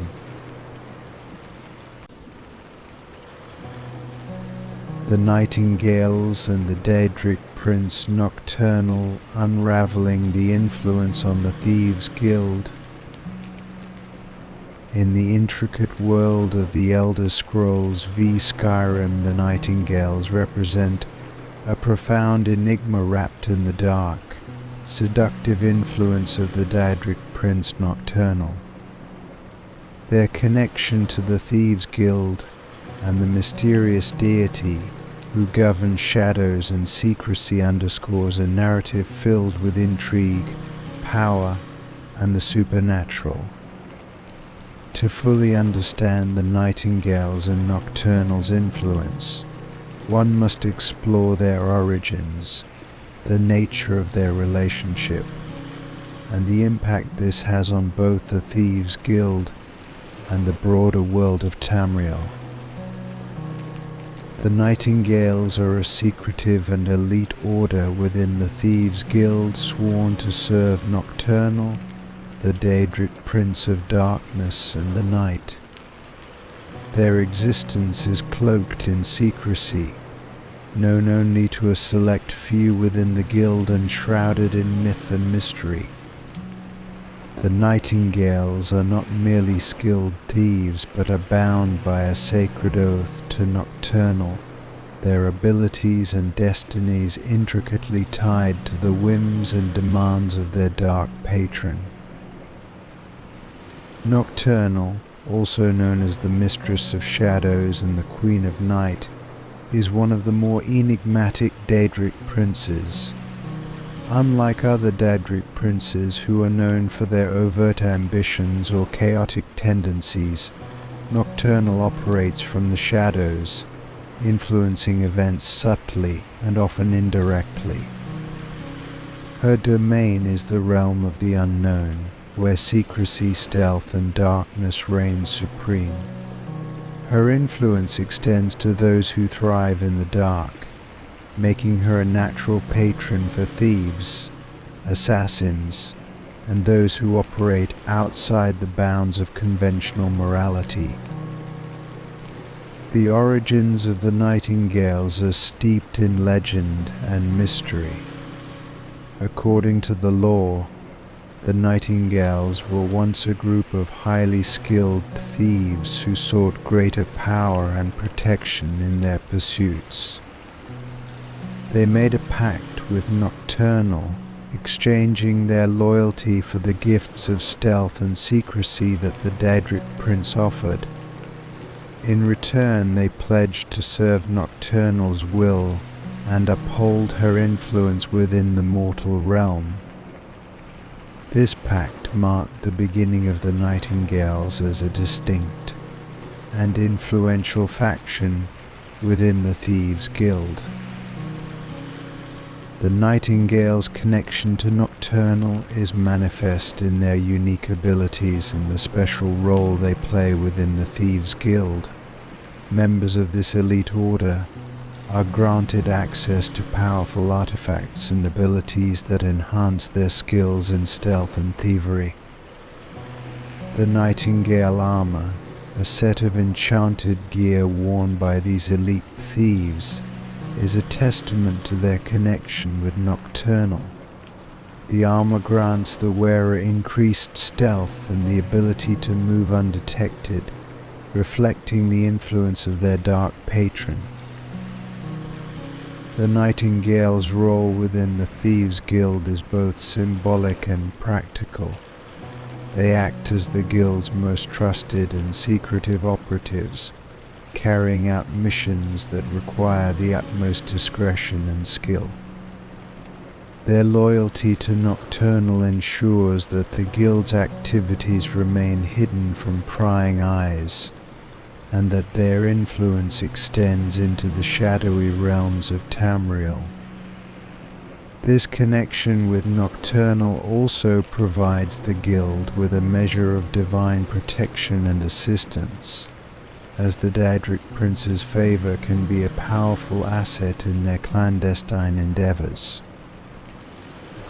The influence of Nocturnal on the Thieves' Guild is profound and multifaceted. On a practical level, Nocturnal's gifts and blessings enhance the Guild's operations, allowing them to carry out their activities with greater efficiency and success. The Daedric Prince's power grants the Guild members enhanced abilities in stealth, deception, and thievery, making them formidable opponents for anyone who seeks to uncover their secrets. On a symbolic level, the Nightingales and Nocturnal's influence represent the Guild's commitment to the values of secrecy and subterfuge. The Thieves' Guild's operations are often shrouded in mystery, with members working behind the scenes to manipulate events and achieve their goals. The connection to Nocturnal reinforces this aspect of the Guild's identity, aligning their actions with the broader themes of darkness and secrecy that define their patron. The relationship between the Nightingales and Nocturnal is not without its complexities. While the Nightingales benefit from the power and protection of their patron, they are also bound by her will and subject to her demands. Nocturnal's influence can be a double-edged sword, as her favor comes with expectations and responsibilities. The Nightingales are required to uphold their oath to Nocturnal and to act in accordance with her wishes, which can sometimes lead to conflicts with other members of the Thieves' Guild or with external forces. One of the key events that highlight the relationship between the Nightingales and Nocturnal is the questline associated with the Thieves' Guild in the Elder Scrolls v Skyrim. In this storyline, the Dragonborn becomes involved with the Thieves Guild and the Nightingales, uncovering the history and significance of their connection to Nocturnal. The questline reveals the inner workings of the Nightingales and the role they play within the guild, as well as the challenges they face in maintaining their pact with the Daedric Prince. The questline also delves into the lore of Nocturnal and the Nightingales, exploring the history of their pact and the consequences of their actions. The Dragonborn learns about the significance of the Nightingale armor and the powers it grants, as well as the ways in which the guild's activities are influenced by Nocturnal's will. The storyline provides a deeper understanding of the Nightingale's role within the Thieves Guild and their connection to the Daedric Prince, adding layers of complexity to the narrative.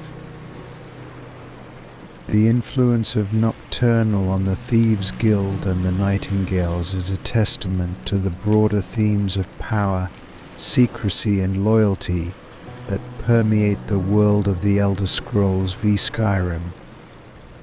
The relationship between the Guild and the Daedric Prince reflects the complex interplay of ambition and allegiance, as well as the ways in which supernatural forces can shape and influence mortal affairs.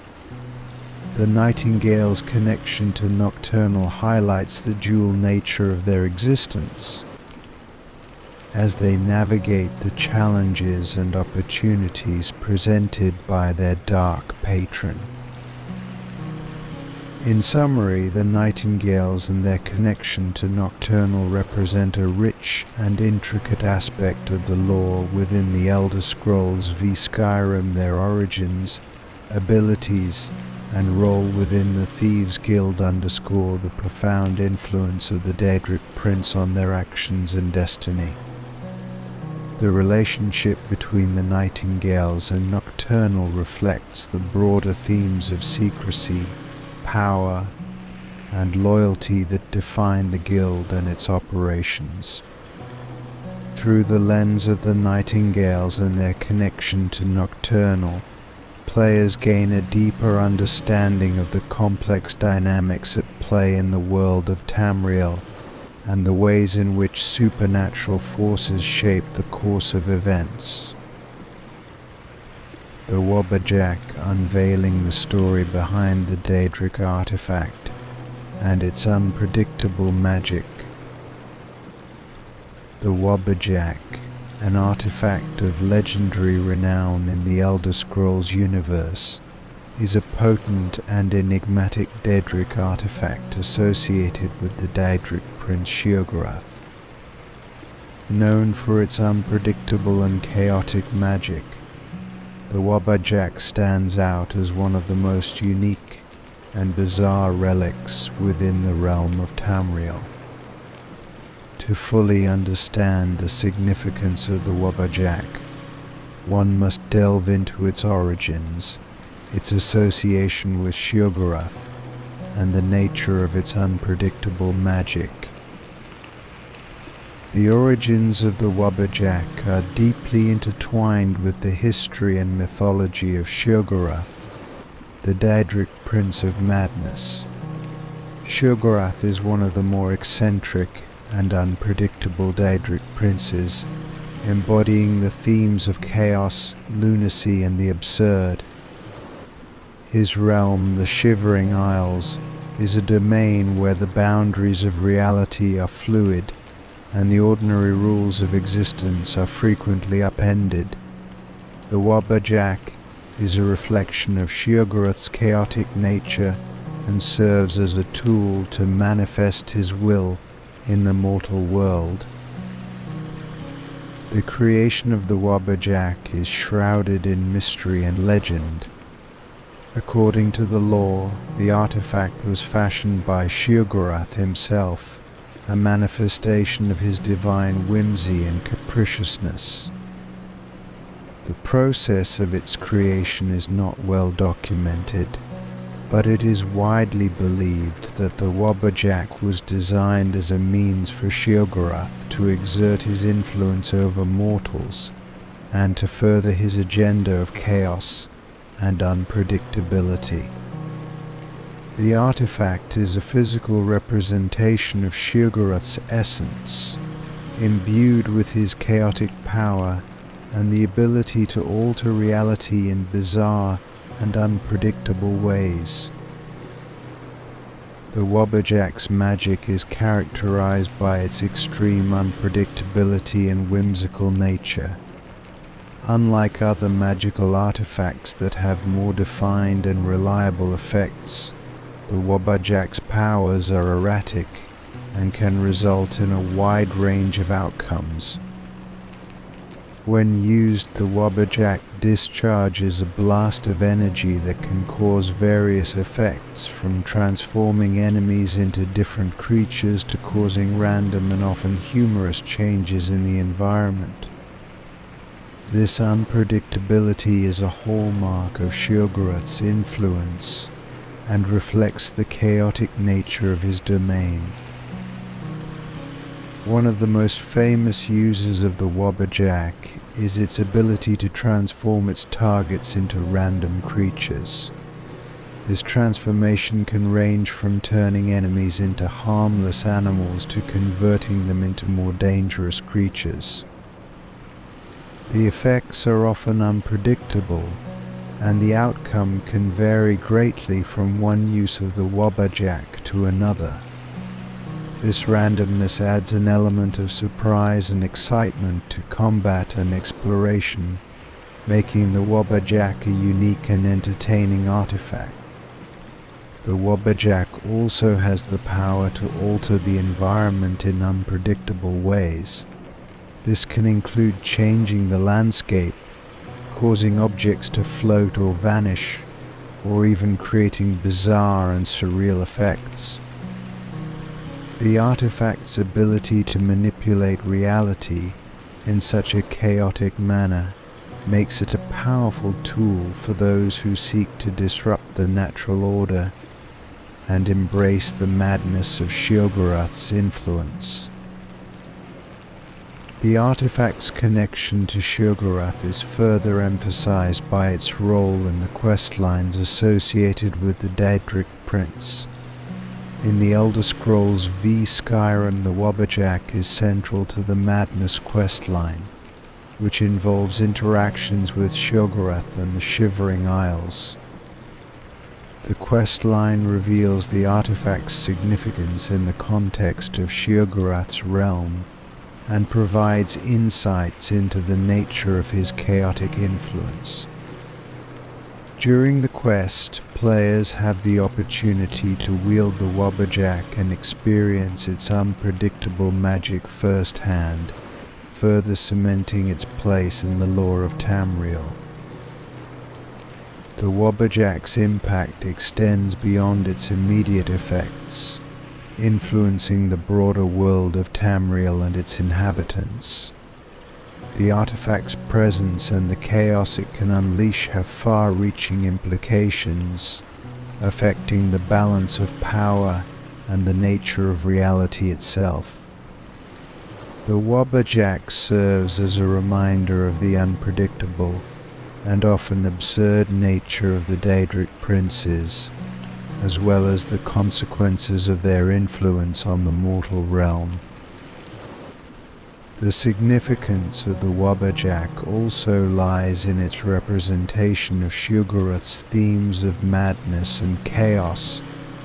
As a Daedric prince, Sheogorath embodies the concept of insanity and the breakdown of conventional norms.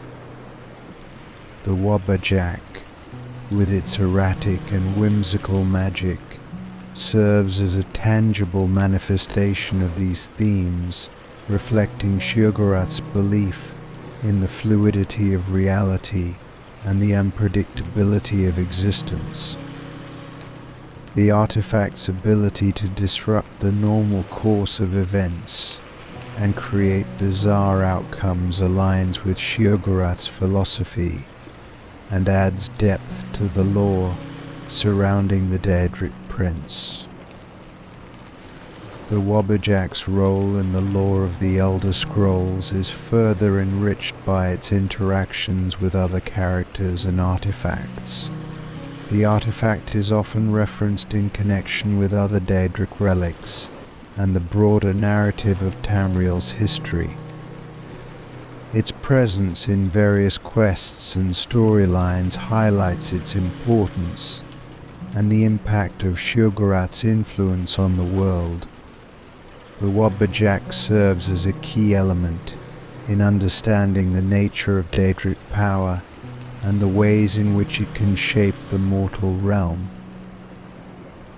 In summary, the Wabbajack is a powerful and enigmatic artifact that embodies the chaotic nature of Sheogorath, the Daedric Prince of Madness.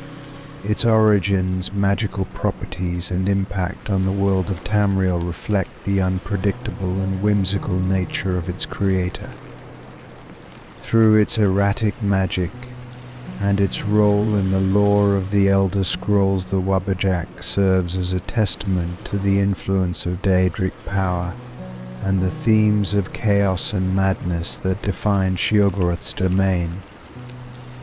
The artifact's unique properties and its connection to the Daedric Prince add depth to the narrative and highlight the complexities of Tamriel's rich and multifaceted lore. Echoes of the past, ancient Nordic burial rites, and the purpose of the Draugr in Skyrim's dungeons. In the rugged and frost-covered land of Skyrim, the ancient Nordic burial rites are both a solemn tradition and a crucial aspect of the region's dark and mysterious lore. These rites, deeply rooted in the culture and beliefs of the ancient Nords, have given rise to one of Skyrim's most enduring and haunting phenomena, the Draugr. These reanimated undead bound to the ancient tombs and dungeons of the region embody the spiritual and supernatural legacy of Nordic burial practices. To fully appreciate the significance of the Draugr and their connection to Nordic burial rites, one must explore the customs surrounding these ancient funerary traditions and the role of the Draugr in Skyrim's dungeons. The ancient Nords practiced elaborate burial rites that reflected their beliefs about the afterlife and the importance of honoring their ancestors. These rites were designed to ensure that the deceased were properly prepared for their journey to the afterlife and to protect their remains from potential threats. Central to these burial practices was the belief in an afterlife where the soul would continue to exist and require both sustenance and protection. The elaborate nature of Nordic burials underscored the importance of maintaining honor and respect for the deceased, and these customs played a significant role in shaping the landscape of Skyrim. Nordic burial practices often involved the construction of grand tombs and burial chambers, which were intended to serve as final resting places for the dead. These tombs were typically located in remote and sacred sites, such as mountain caves or secluded valleys, and were designed to reflect the status and achievements of the deceased. The construction of these burial sites was a complex and labor-intensive process, involving the use of stone and wood to create elaborate structures that would protect the body and its accompanying goods.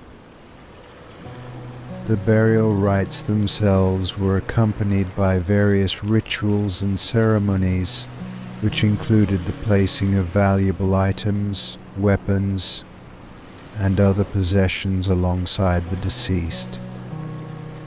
These items were believed to be necessary for the deceased's journey to the afterlife and to ensure their continued prosperity in the next world. The inclusion of such items reflected the belief that the afterlife was a continuation of the earthly existence, and that the deceased would require the same comforts and resources as they did in life. One of the most distinctive features of Nordic burials was the practice of mummification and preservation. The ancient Nords used a combination of natural and magical methods to preserve the bodies of their dead, ensuring that they remained intact and recognizable in the afterlife. This process was crucial for maintaining the integrity of the deceased and for ensuring that their spirits could continue to interact with the living world. The mummified bodies were often placed in ornate sarcophagi or coffins, which were decorated with intricate carvings and inscriptions that reflected the deceased's achievements and status. The Draugr, the reanimated undead that haunt Skyrim's dungeons, are a direct result of these ancient burial practices. The Draugr are not merely mindless corpses, but are bound by powerful necromantic forces that were intended to protect the deceased's tomb and ensure that their legacy continued. These undead guardians are often depicted as fearsome and formidable, reflecting the high status and martial prowess of the individuals they once were. The Draugr serve as a manifestation of the ancient Nords' belief in the importance of protecting their final resting places and the need to maintain their honor and legacy. The purpose of the Draugr in Skyrim's dungeons is multifaceted, reflecting both the practical and spiritual aspects of Nordic burial practices. From a practical standpoint, the Draugr were intended to serve as guardians of the tombs and burial sites. Their presence was meant to deter grave robbers and intruders, ensuring that the resting places of the deceased remained undisturbed and protected. The Draugr's formidable abilities and combat skills were a testament to the high status of the individuals they once were, and their role as protectors was a reflection of the importance placed on safeguarding the deceased's final resting place.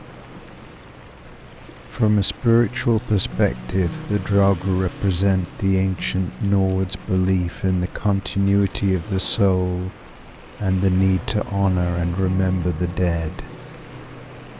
The Draugr's existence as reanimated guardians reflects the idea that the deceased spirit remains tied to their burial site, and that their legacy continues to influence the living world.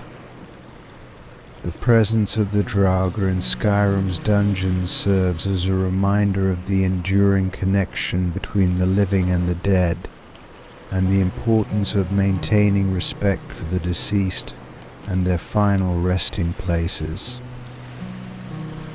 The Draugr are often found in elaborate and intricately designed tombs, which are filled with traps, puzzles, and other challenges that reflect the significance of the burial site.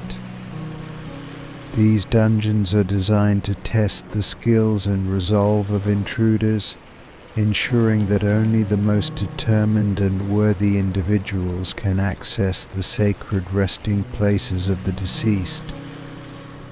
The Draugr's presence in these tombs is a testament to the high status of the individuals they once were, and the importance of protecting their final resting place from those who would seek to disturb it. The relationship between the Draugr and the ancient Nordic burial rites is also reflected in the lore and storytelling of the Elder Scrolls v Skyrim. The game explores the history and significance of these burial practices through its quests, dungeons, and interactions with various characters. Players encounter the Draugr in numerous locations throughout Skyrim, each dungeon revealing more about the ancient Nords' beliefs and practices.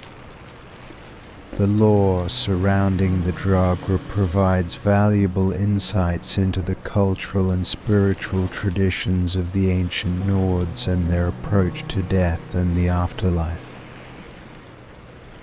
One of the most notable examples of the Draugr's role in Skyrim is the questline associated with the main storyline and the Dragonborn's interactions with these undead guardians.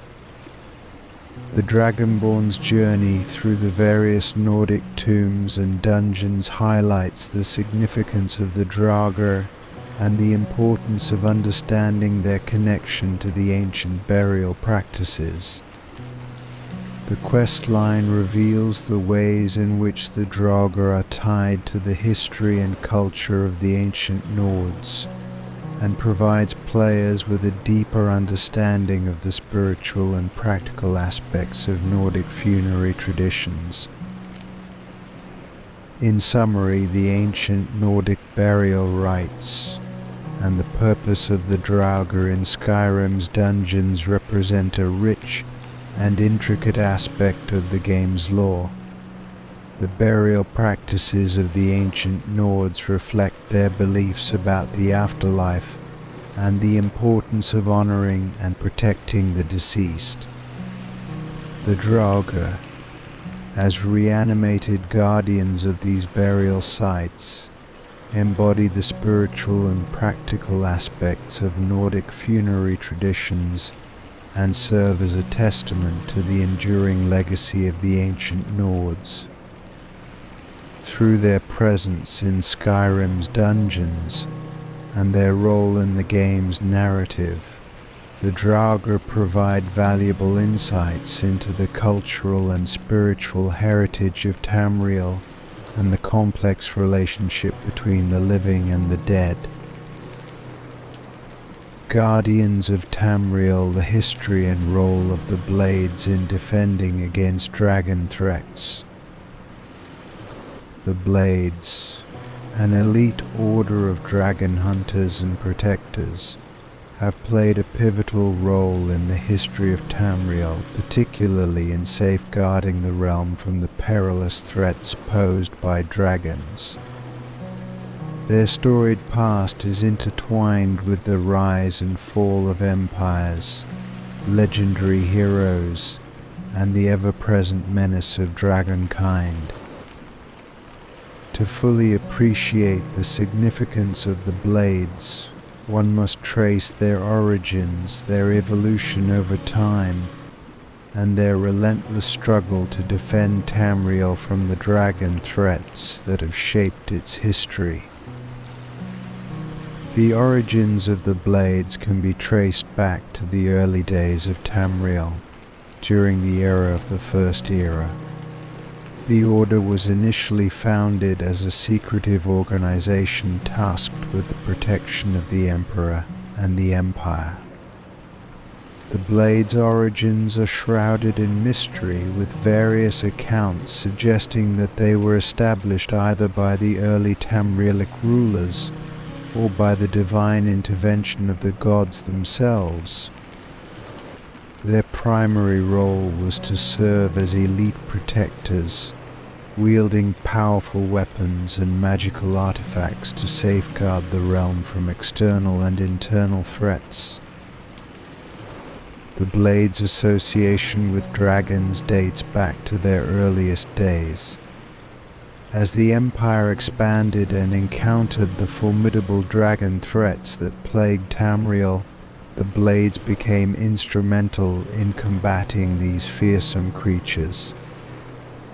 The Order's members were trained in the art of dragon hunting, developing specialized techniques and strategies to confront and defeat dragons.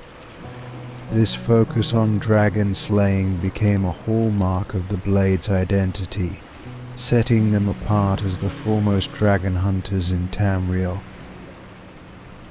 During the height of their power, the Blades were renowned for their exceptional skill and bravery.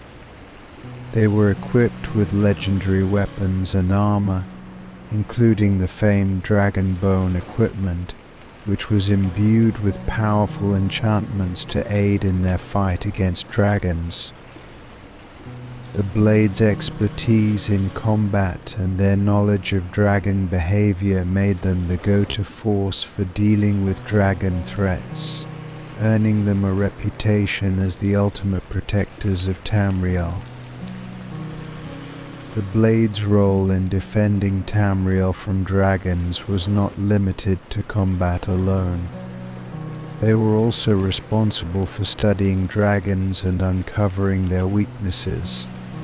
This research was crucial in developing effective strategies and techniques for slaying these powerful creatures. The Blades established secretive archives and research facilities where they meticulously documented their encounters with dragons and gathered intelligence on their behavior and vulnerabilities. One of the most notable periods in the Blades' history was during the reign of the Septim dynasty. The Blades served as the personal bodyguards of the Emperor and played a key role in maintaining the stability of the Empire. Their duties extended beyond protecting the Emperor to include defending the Empire from external threats, including dragons. The Blades were instrumental in several significant conflicts and battles, demonstrating their unwavering commitment to the safety and security of Tamriel. The Blades' association with the Septim dynasty also had a profound impact on their role as dragon hunters.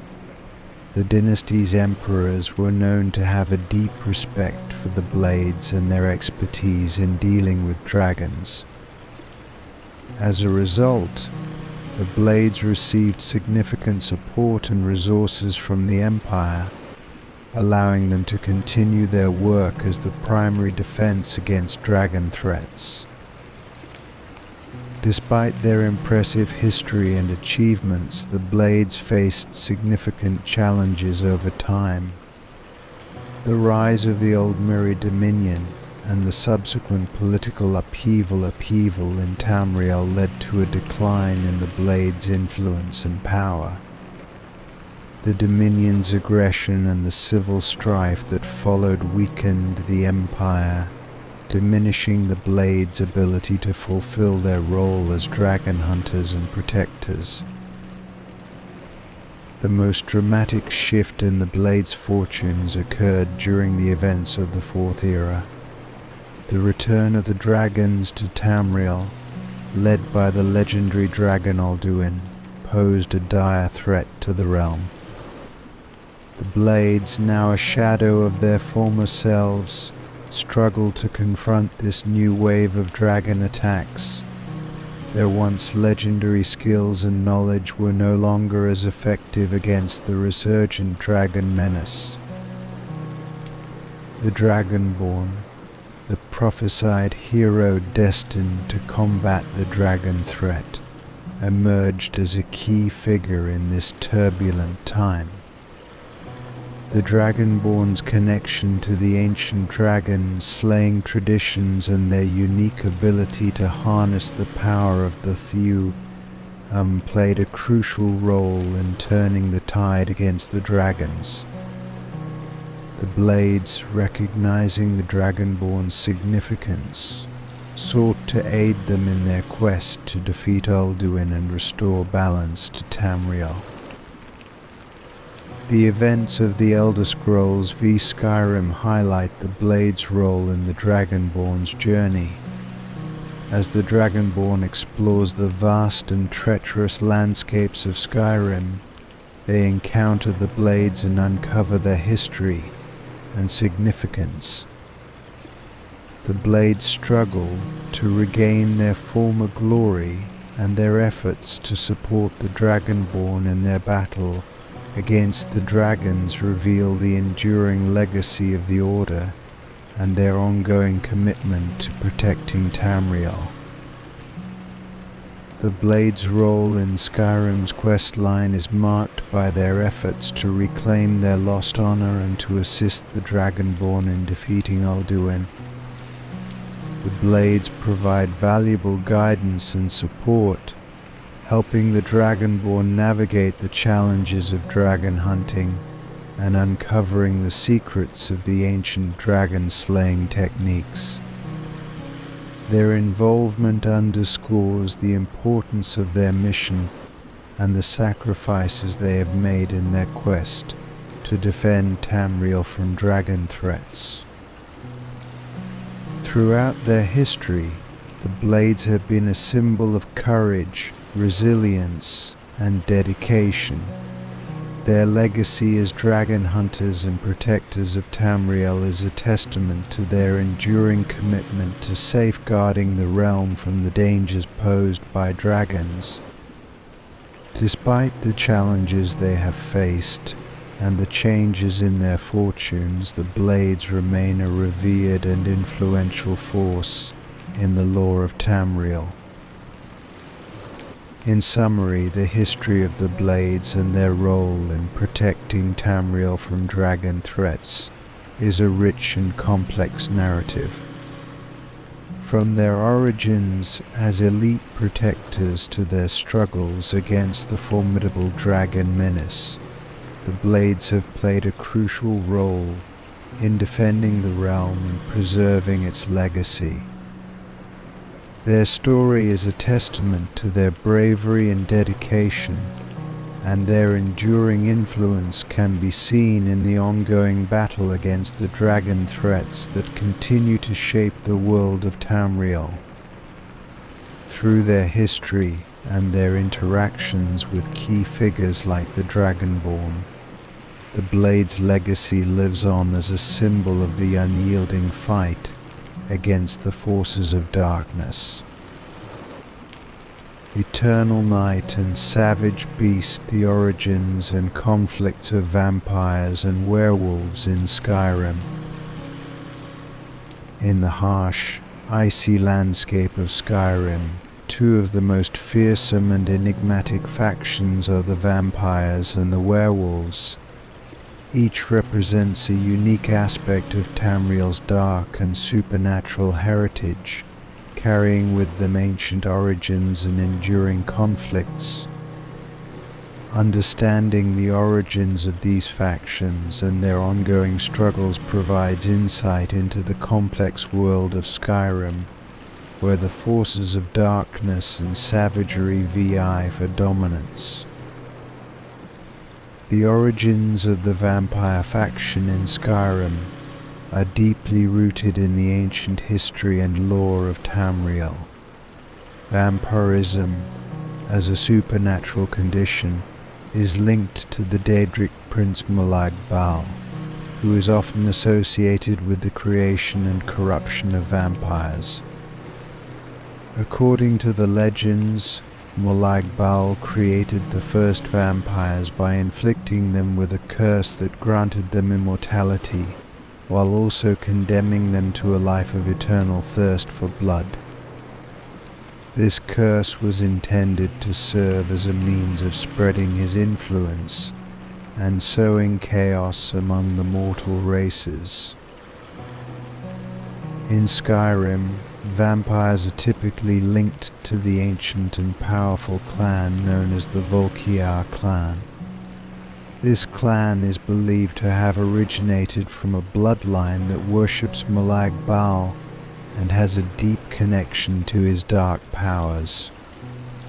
The Volkiar vampires are characterized by their distinctive appearance and their affinity for both blood magic and necromancy. They reside in the ancient and foreboding castle of Volkiar Keep, located in the northern regions of Skyrim. This stronghold serves as their base of operations and a place where they can conduct their dark rituals and schemes.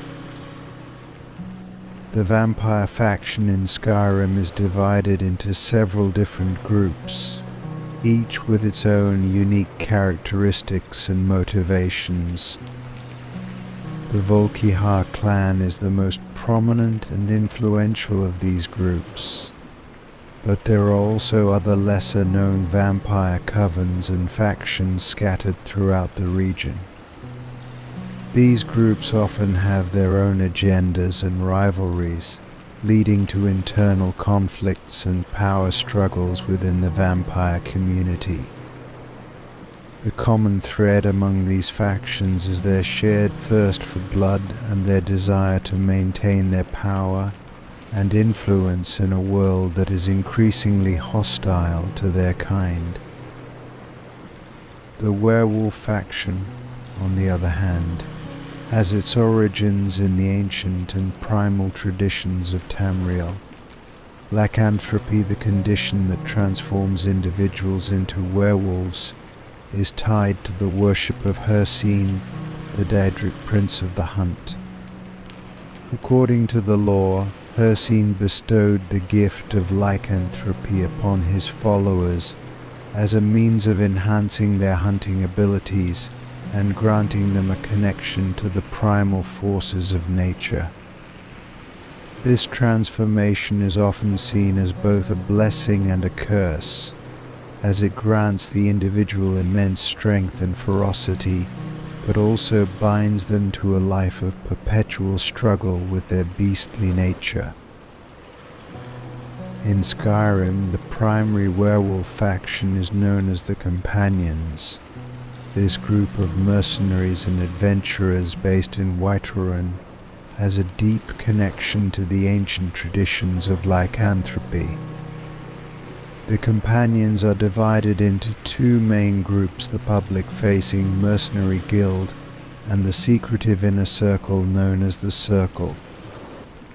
The Circle members are werewolves who have undergone the transformation and possess the ability to harness the powers of their beast forms. This duality within the Companions reflects the complex nature of lycanthropy and the internal conflicts that arise from it.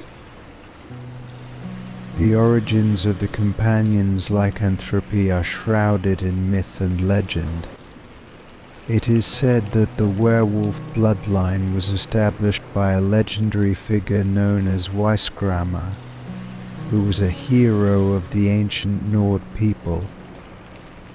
Weisgrammer and his companions are believed to have made a pact with Hircine, receiving the gift of lycanthropy in exchange for their loyalty and service. This pact established the foundation for the Companions' connection to werewolf traditions and the ongoing influence of Hircine in their lives. The conflicts between the vampire and werewolf factions in Skyrim are driven by their fundamentally opposed natures and goals. Vampires and werewolves represent two different aspects of the supernatural and the natural worlds, and their interactions are marked by tension and animosity. Vampires, with their desire for domination and their thirst for blood, are often in direct conflict with the werewolves, who seek to uphold their primal traditions and maintain their connection to the natural world. The conflicts between these factions are not only ideological but also territorial. Vampires and werewolves often vie for control over key locations and resources in Skyrim, leading to clashes and confrontations. The Volkihar clan, with its dark magic and formidable strength, poses a significant threat to the Companions and their werewolf allies. Similarly, the werewolves' connection to the natural world and their ability to harness the power of Hircine make them formidable adversaries for the vampire factions. In addition to these external conflicts, the vampire and werewolf factions also face internal struggles and rivalries. Both groups are divided into various sub-factions and factions, each with its own goals and agendas. These internal conflicts can be just as intense as the external struggles, as different factions within each group vie for power and influence. These rivalries often lead to power struggles and betrayals, further complicating the relationships between the vampires and werewolves. The conflict between the vampires and werewolves is further complicated by the presence of the Dragonborn, the prophesied hero destined to confront the forces of darkness. The Dragonborn's actions and choices can have a significant impact on the balance of power between these factions. The player's interactions with the vampires and werewolves can shape the outcome of their conflicts and determine the fate of Skyrim. The Dragonborn's quest to resolve these conflicts and restore balance to the realm adds an additional layer of complexity to the ongoing struggle between these supernatural factions. In summary, the origins of the vampire and werewolf factions in Skyrim are deeply rooted in the lore of Tamriel and reflect the rich and complex nature of the world. The vampires, with their dark connection to Molagbal and their desire for blood and power, are in constant conflict with the werewolves, who are bound by their connection to Hircine and their primal traditions. The struggles between these factions are marked by both external and internal conflicts, as well as rivalries and power struggles. The presence of the Dragonborn adds an additional layer of complexity to these conflicts, shaping the outcome of their struggles and determining the fate of Skyrim. Through their interactions and conflicts, the vampires and werewolves embody the eternal struggle between darkness and primal forces, adding depth and intrigue to the world of Skyrim. Forged in legend the Skyforge, and the legacy of Orland Greymane. The Skyforge, a revered and mystical forge situated in the heart of Whiterun, is one of Skyrim's most iconic and significant landmarks. Its legendary status is deeply intertwined with the mastery of blacksmithing and the remarkable skill of Orland Greymane, the forge's most renowned blacksmith. This examination delves into the historical and cultural significance of the Skyforge, exploring its origins, its role in Skyrim's smithing tradition, and the profound impact of Orland Greymane on both the forge and the world of Tamriel. The origins of the Skyforge are steeped in myth and legend, with its history stretching back to the early days of Tamriel.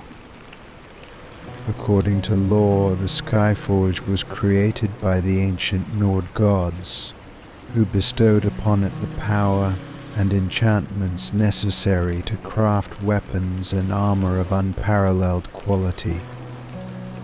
The forge is said to be imbued with the essence of the divine, drawing upon the very energies of the heavens and the earth to produce its legendary creations.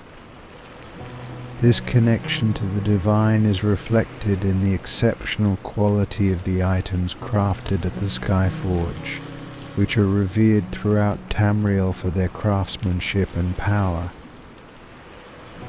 The forge's location within Whiterun, a city known for its strategic importance and cultural significance, further enhances its status.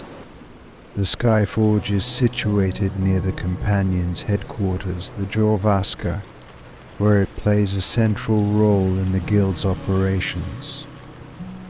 The proximity of the forge to the Companions underscores its importance in the smithing tradition of Skyrim, as the weapons and armor crafted at the Skyforge are used by the guild's members in their numerous quests and battles. Orland Greymane, the legendary blacksmith associated with the Skyforge, is a central figure in the lore surrounding the forge. Eorland is renowned for his exceptional skill and craftsmanship, which have earned him a reputation as one of the greatest blacksmiths in Tamriel. His mastery of the forge and his ability to create weapons and armor of unparalleled quality have made him a revered figure among the people of Skyrim. Eorland's background and training are integral to understanding his significance. He was born into the Greymane family, a lineage with a long tradition of smithing and craftsmanship. From a young age, Orland was immersed in the art of blacksmithing, learning the techniques and skills passed down through generations of his family. His training was further enhanced by his experiences working at the Skyforge, where he honed his abilities and developed his own unique style of craftsmanship. One of the defining features of Orland Greymane's work is his use of unique materials and techniques. The Skyforge is known for its ability to work with materials that are not typically found in other forges, such as the rare and powerful Skyforge steel. This material, combined with Orland's expert techniques, allows for the creation of weapons and armor that possess extraordinary qualities. The items crafted at the Skyforge are not only highly effective in combat, but also carry an aesthetic beauty that reflects Orland's artistic vision. The significance of Eorland Greymane extends beyond his craftsmanship. He is also a key figure in the lore of the Companions, a prominent mercenary guild based in Whiterun. The Companions, known for their prowess in battle and their dedication to their cause, rely on the weapons and armor created at the Skyforge to enhance their combat effectiveness. Eorland's role as the primary blacksmith for the Companions reinforces his importance in the guild's operations and highlights his contributions to their successes. Eorland's involvement with the Companions also underscores the broader cultural and historical significance of the Skyforge. The forge is not only a place of craftsmanship, but also a symbol of the rich traditions and values of the Norse people. The items crafted at the Skyforge are imbued with the spirit of the ancient Norse gods and reflect the pride and honor of the Nordic culture. Orland's work, therefore, serves as a bridge between the past and the present, preserving the traditions of his ancestors while contributing to the ongoing legacy of Skyrim. The Skyforge's influence extends beyond the confines of Whiterun and the Companions. The forge and its legendary blacksmith have become symbols of excellence and craftsmanship throughout Tamriel. The reputation of the Skyforge and Orland Greymane has attracted attention from adventurers, smiths, and scholars from across the continent, all seeking to experience the forge's unique qualities and learn from its master blacksmith. This widespread recognition highlights the forge's importance as a center of craftsmanship and its role in shaping the legacy of Skyrim.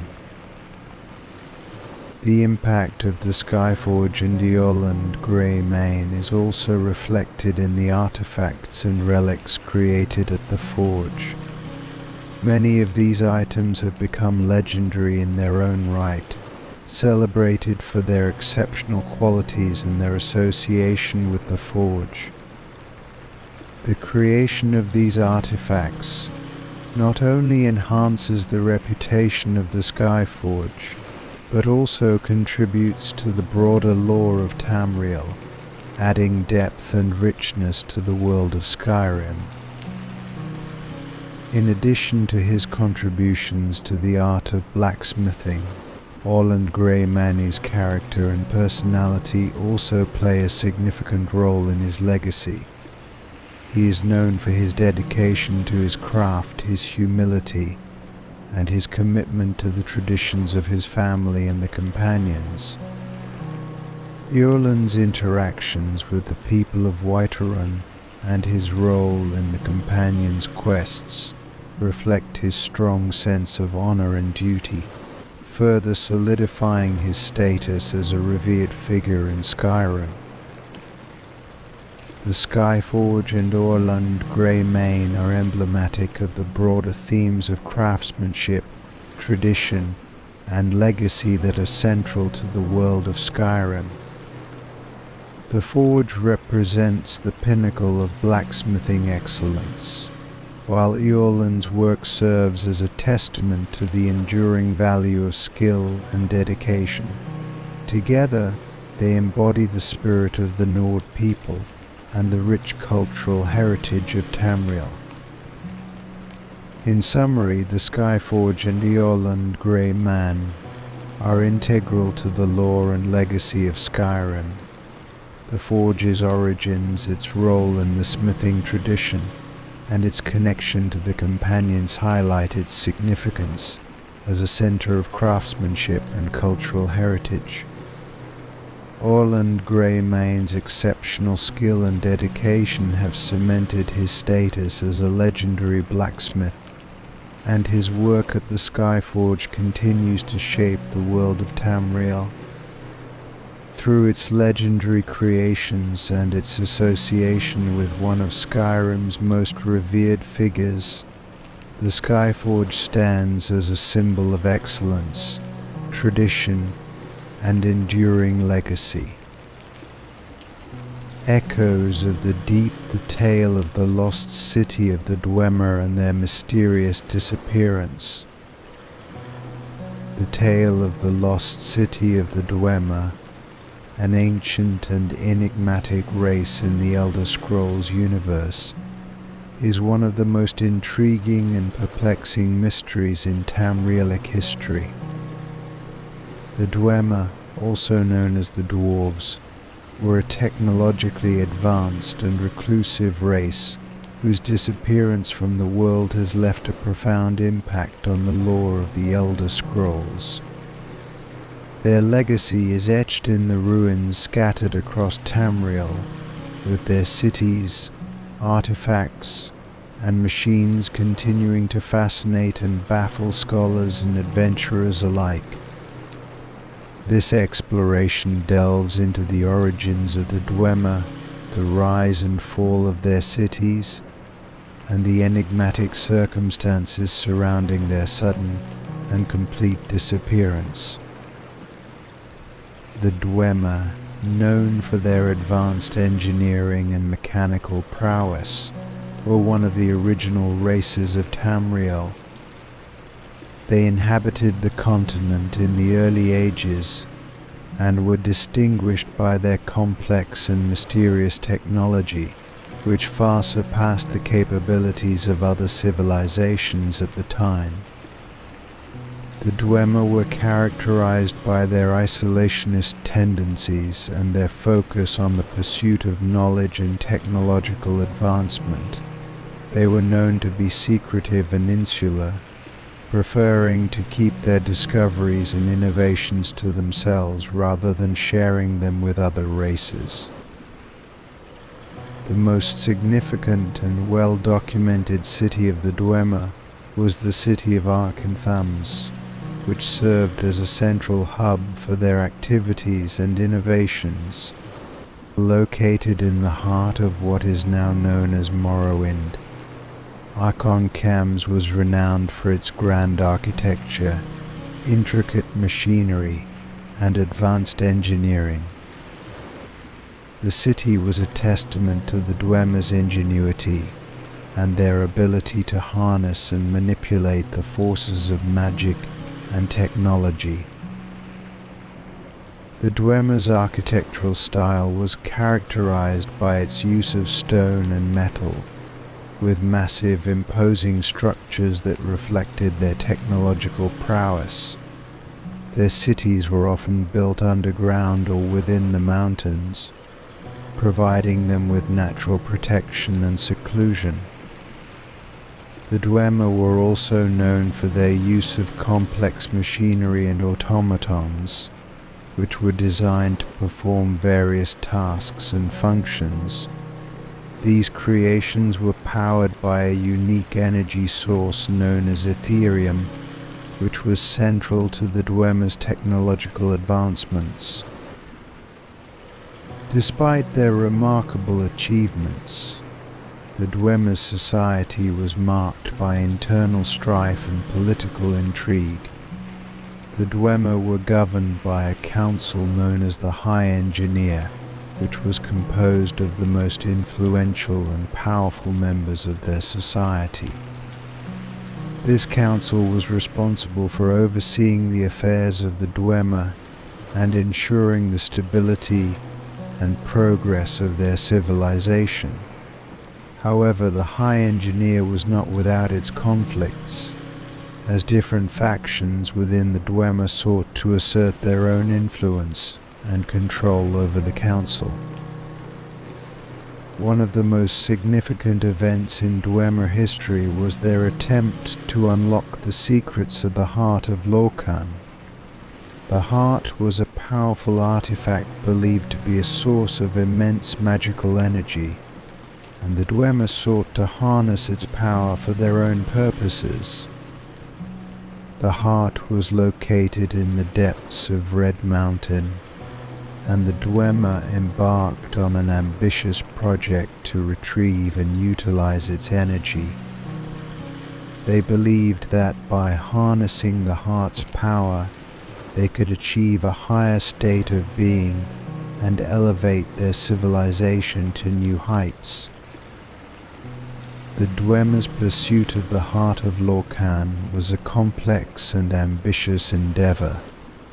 They constructed a vast network of tunnels and machinery beneath Red Mountain, creating an intricate labyrinth of technology and magic.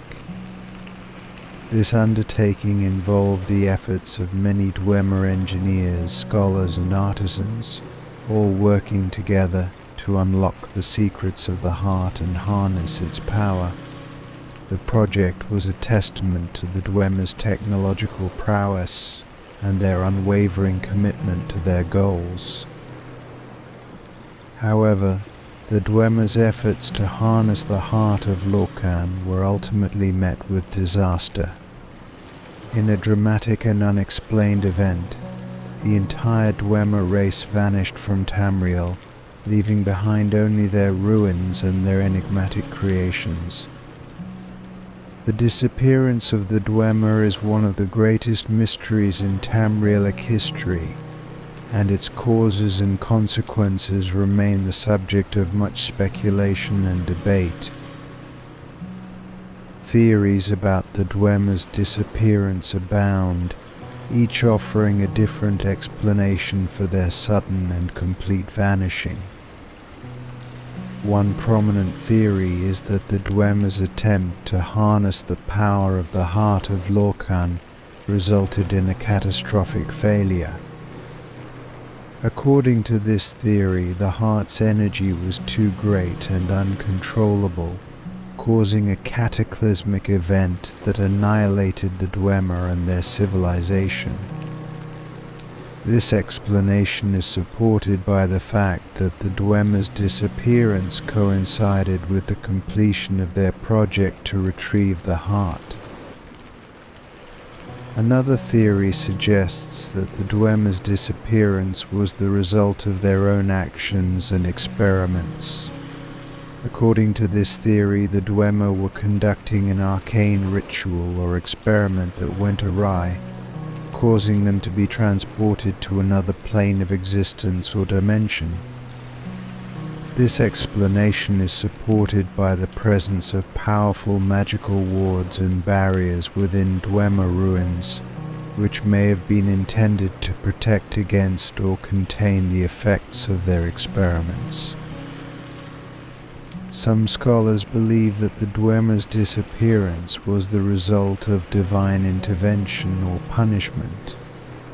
According to this theory, the Dwemer's actions and ambitions provoked the wrath of the gods or other powerful entities, leading to their sudden and complete removal from Tamriel. This explanation is supported by the fact that the Dwemer were known for their arrogance and disregard for the divine, which may have led to their downfall. The impact of the Dwemer's disappearance on Tamriel was profound and far-reaching. The sudden loss of their advanced technology and knowledge left a significant void in the world, and their ruins became the subject of much exploration and study. The Dwemer's creations, including their automatons and machinery, continued to function long after their disappearance, posing a challenge to those who ventured into their ruins.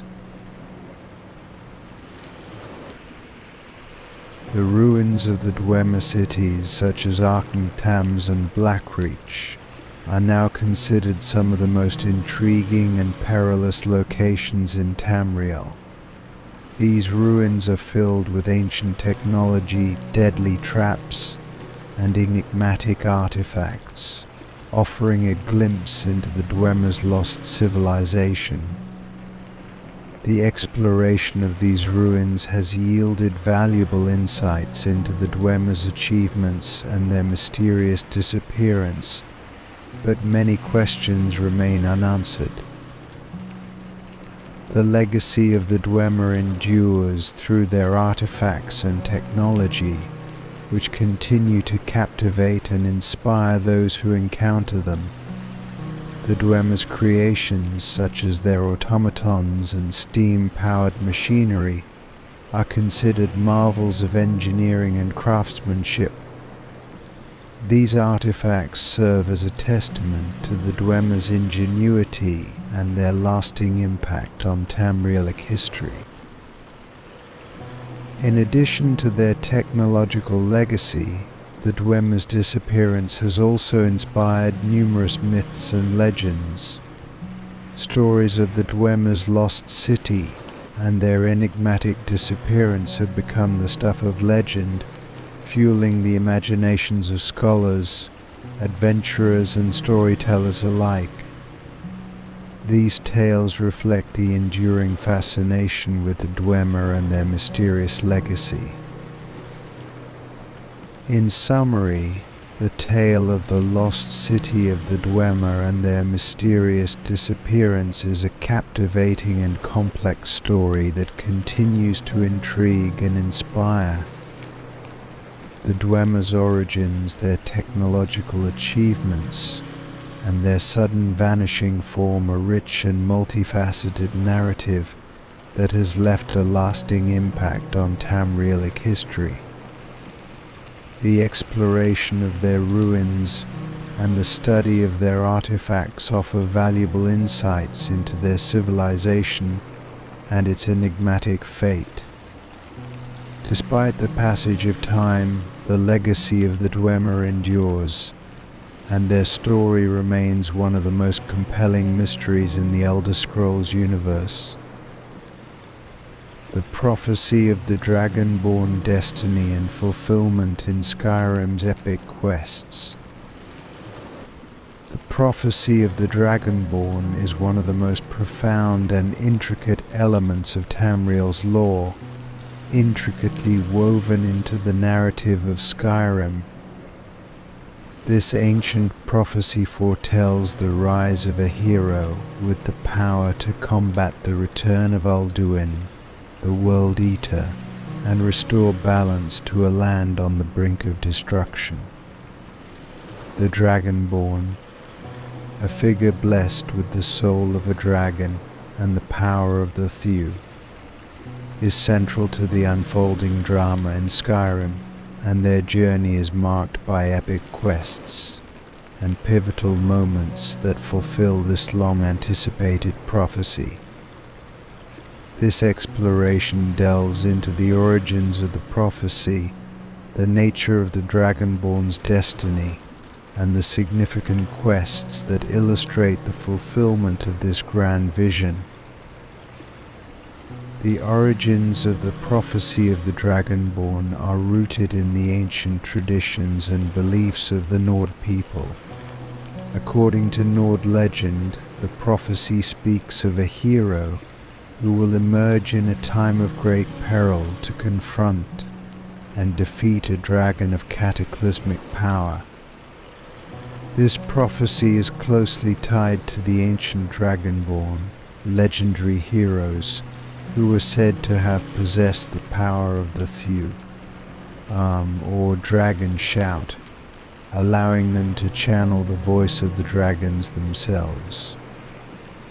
These Dragonborn were revered as saviors and warriors who defended Skyrim and its people from the forces of darkness. The prophecy is further entwined with the mythological figure of Ulduin, the World Eater, a dragon prophesied to bring about the end of the world. Ulduin is a central figure in Nord mythology, believed to be the harbinger of doom and destruction. The prophecy suggests that Ulduin's return would signal the beginning of the end times, and it is the Dragonborn's destiny to rise against this formidable foe and prevent the apocalypse.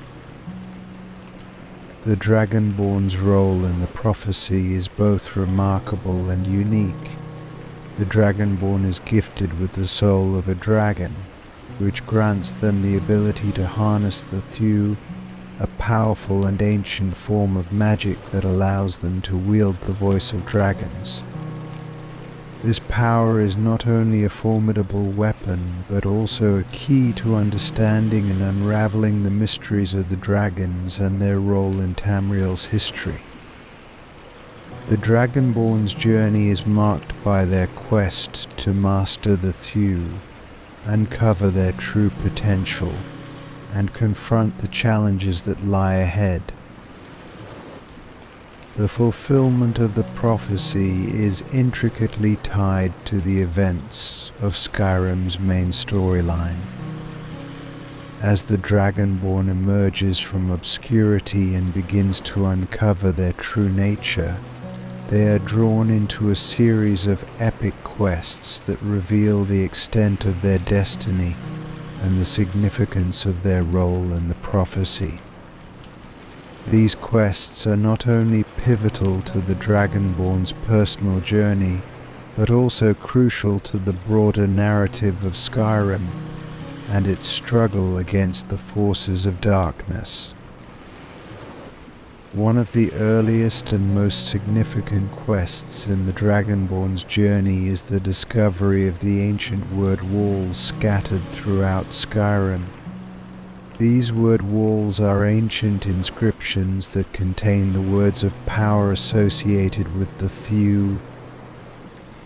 By locating and deciphering these word walls, the Dragonborn gains access to new shouts, each of which grants them unique abilities and powers. The discovery and mastery of these shouts are central to the Dragonborn's role in the prophecy. as they provide the means to confront and defeat Alduin. The quest to learn the Thew is closely tied to the ancient order of the Greybeards, a group of monks who reside at the throat of the world, the highest peak in Skyrim. The Greybeards are revered for their mastery of the Thew and their deep knowledge of the ancient Dragonborn traditions. The Dragonborn's interaction with the Greybeards is a crucial step in their journey, as they seek to learn from the Masters and gain a deeper understanding of their own powers. This quest not only helps the Dragonborn harness their abilities, but also establishes their connection to the ancient Dragonborn lineage. As the Dragonborn progresses in their quest, they are confronted with the resurgence of dragons across Skyrim. The dragons, once thought to be extinct, have returned and are wreaking havoc upon the land. This resurgence is directly tied to Alduin's return, as the World Eater's influence is felt through the awakening of the dragons. The Dragonborn's role in combating these dragons is not only a matter of personal triumph, but also a crucial part of fulfilling the prophecy and preventing the world from descending into chaos. The quest to confront Alduin reaches its climax in the dramatic and pivotal events of the main storyline. The Dragonborn's journey culminates in a series of epic battles and confrontations that test their skills and resolve.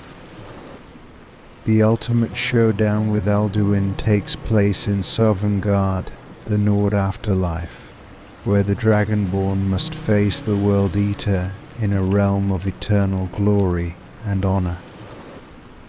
This confrontation is the culmination of the prophecy, and it is through the Dragonborn's bravery and strength that the fate of Skyrim is decided. The fulfillment of the prophecy is not without its challenges and complexities. The Dragonborn's journey is marked by moments of doubt, conflict and sacrifice. The struggle to master the Thew, confront the dragons and ultimately face Alduin requires not only physical prowess but also mental and emotional resilience. The Dragonborn's growth and development throughout these quests are integral to their ultimate success and the realization of the prophecy. In addition to the main storyline, the Dragonborn's journey is also intertwined with various side quests and interactions with other characters. These quests provide additional context and depth to the Dragonborn's role in the prophecy, as they explore the impact of their actions on the world of Skyrim. The interactions with key figures, such as the Greybeards, the Blades, and the various factions within Skyrim, further enrich the narrative and highlight the significance of the Dragonborn's journey. The prophecy of the Dragonborn and its fulfillment have profound implications for the world of Tamriel. The Dragonborn's role in combating Alduin and restoring balance to Skyrim is a testament to the enduring power of destiny and the impact of individual heroism. The epic quests that unfold throughout Skyrim not only shape the course of the main storyline, but also reflect the broader themes of fate, struggle and redemption that are central to the Elder Scrolls universe. In summary, the prophecy of the Dragonborn is a central element of Skyrim's lore and narrative, encapsulating the themes of destiny, heroism, and the battle against darkness. The Dragonborn's journey, marked by epic quests and pivotal moments, reflects the fulfillment of this ancient prophecy and the impact of their role in shaping the fate of Skyrim through their mastery of the thew, their confrontations with dragons, and their ultimate showdown with Alduin. The Dragonborn embodies the heroism and determination foretold by the prophecy. Their story is a testament to the enduring power of destiny and the significance of individual actions in the grand tapestry of Tamriel's history. The four houses of Morrowind, their legacy and connection to the main quest. Morrowind, a province of Tamriel, is distinguished not only by its unique geography and culture, but also by the intricate political and social structure of its ruling great houses. These four houses, Hlaalu, Redoran, Telvanni and Dres, are central to the province's identity and play crucial roles in the region's history and political landscape. Each house has its distinct characteristics, traditions and influence, which significantly impact the main quest of the Elder Scrolls I Morrowind. This exploration delves into the importance of these four houses, their historical and cultural significance, and their connection to the main quest, shedding light on their roles in shaping the narrative of Morrowind. House Hlaalu is known for its emphasis on commerce, diplomacy, and pragmatic politics. Situated in the western part of Morrowind, this house is characterized by its more open and flexible approach to governance compared to the other great houses. House Hlaalu's capital is the city of Balmora, a bustling hub of trade and political activity. The house's influence is most prominent in the economic and political arenas, where its members are known for their skill in negotiation, trade, and maintaining diplomatic relations. Historically, House Hlaalu has been a key player in the political landscape of Morrowind, often serving as a mediator between the other houses and the ruling tribunal temple.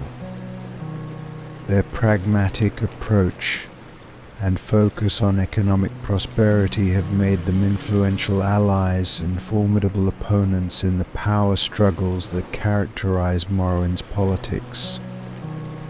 The House's members are adept at navigating the complexities of Morrowind's political environment, using their wealth and influence to achieve their goals.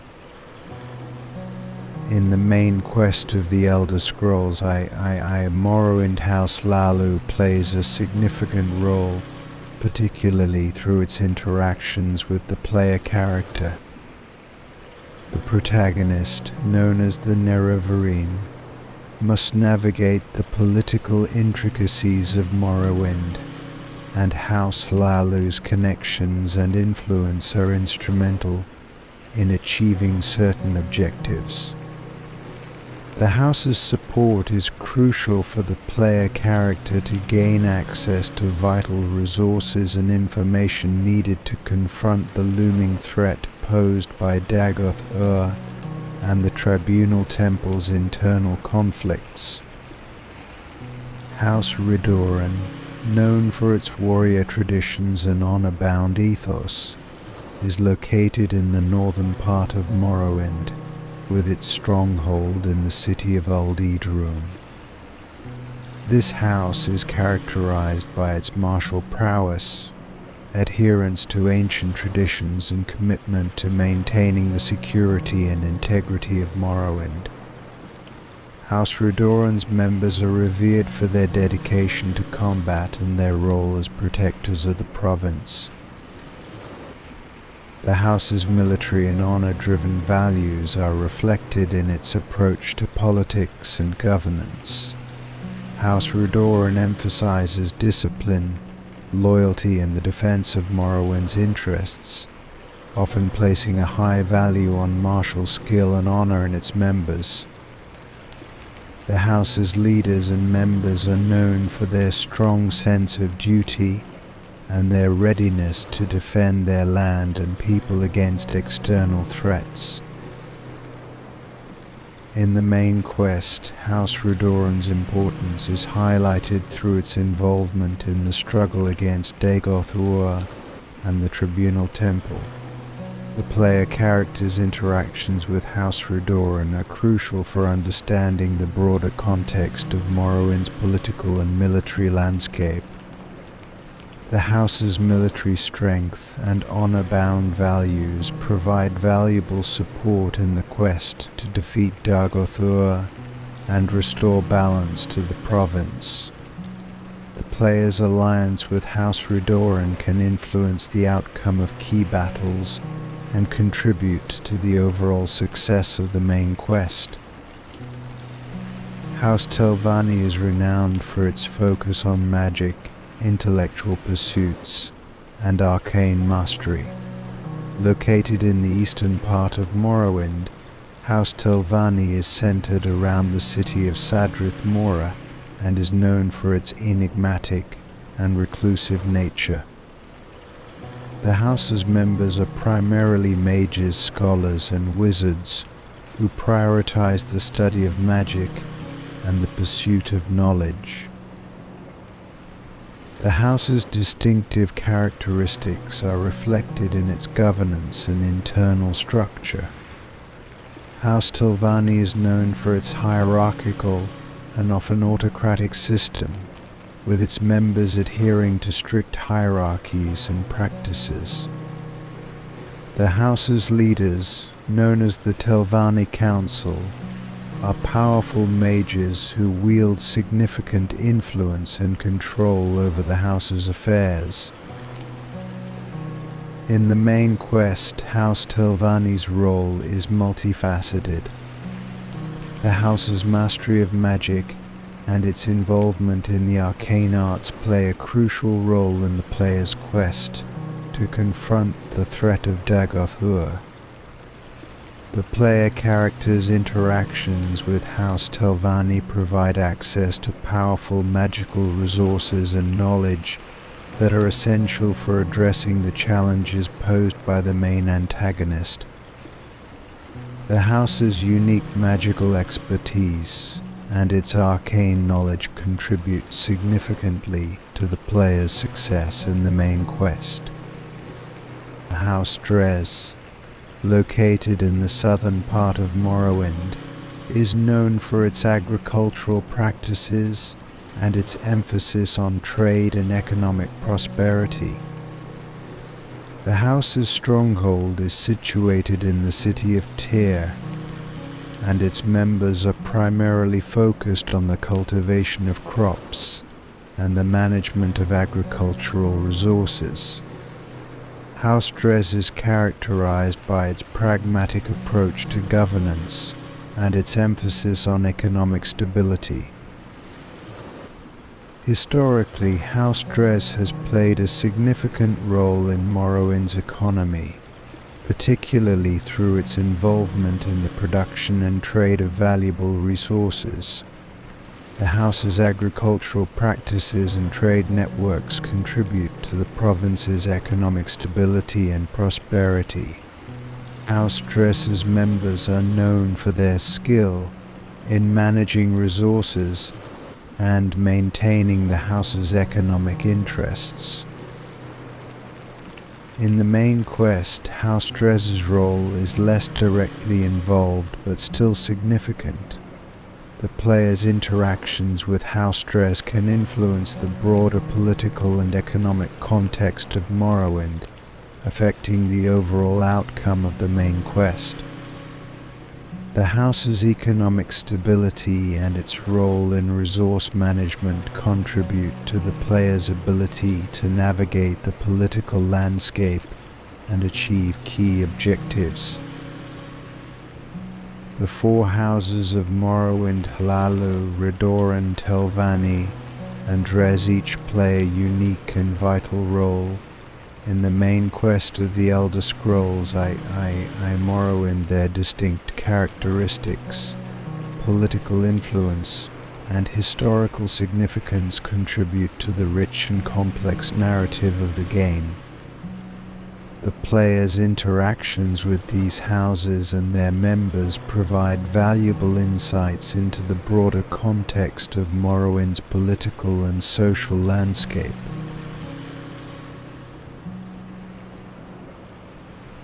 The main quest involves the struggle against Dagoth, a powerful antagonist who threatens the stability and well-being of Morrowind.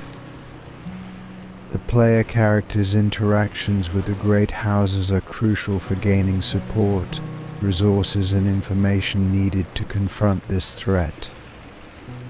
Each house's distinct qualities, whether it be House Hlaalu's diplomatic skills, House Redoran's military strength, House Telvanni's magical expertise, or House Dres's economic stability, contribute to the player's ability to navigate the challenges and achieve success in the quest. In addition to their direct involvement in the main quest, the four houses of Morrowind also reflect the diverse and intricate nature of the province's political and social structure. The interactions and alliances formed with these houses provide a deeper understanding of Morrowind's history, culture, and power dynamics.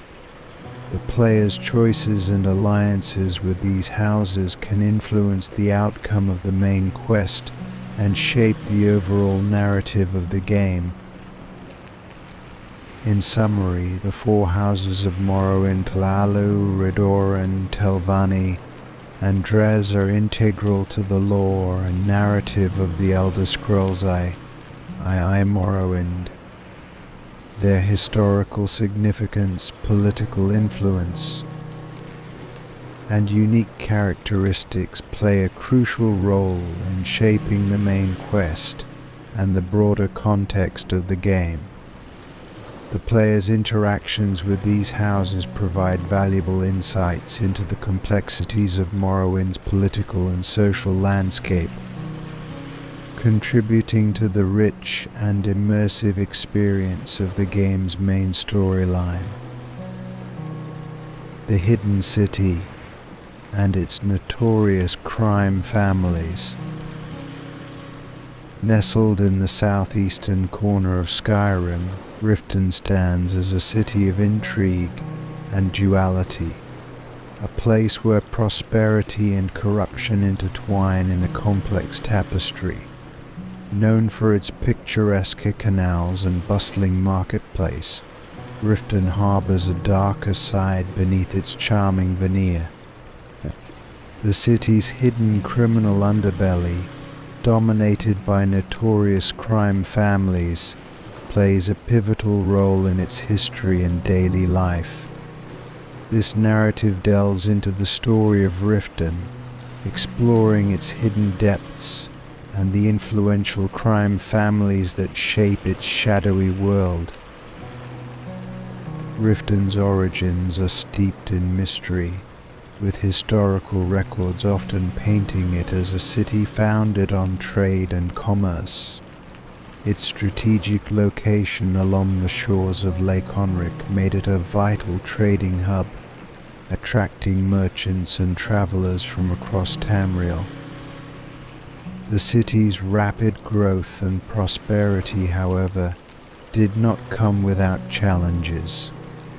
As its economy flourished, so did its darker elements, with crime and corruption soon becoming entrenched in its social fabric. Historically, Riften was established as a modest settlement that gradually evolved into a significant urban center. The city's rise was marked by its involvement in the trade of goods such as fish, raw materials, and luxury items. This economic success attracted various groups, including those with less noble intentions. Over time, the influx of wealth and the expansion of trade routes created fertile ground for organized crime to take root. Riften's criminal underworld is dominated by several notorious crime families, each with its own influence and area of operation. These families are integral to the city's law, contributing to its reputation as a haven for illicit activities. The most prominent of these families include the Blackbriar family, the Rift's primary criminal dynasty, and the various factions of the Thieves' Guild, a covert organization with deep ties to Riften's criminal scene. At the heart of Riften's criminal world is the Blackbriar family, a powerful and wealthy dynasty that has played a significant role in shaping the city's politics and economy. The family's influence is deeply intertwined with Riften's history, with its members holding prominent positions in both the city's administration and its criminal enterprises. The patriarch of the Blackbriar family, Maven Blackbriar, is a key figure in Riften's criminal landscape. Known for her ruthlessness and cunning, Maven has established herself as a formidable force in both legitimate and illicit spheres. Her control over the city's major businesses, including the Blackbriar Meadery, has allowed her to amass considerable wealth and power. Maven's influence extends beyond the city, as her connections with powerful figures in Skyrim and beyond further bolster her position. Maven's control over Riften's economy and criminal activities is not without opposition. Various factions and individuals within the city vie for power and influence, creating a complex web of alliances and rivalries. Despite this, Maven's strategic acumen and ability to navigate the treacherous waters of Riften's politics have solidified her position as one of the most powerful figures in the city.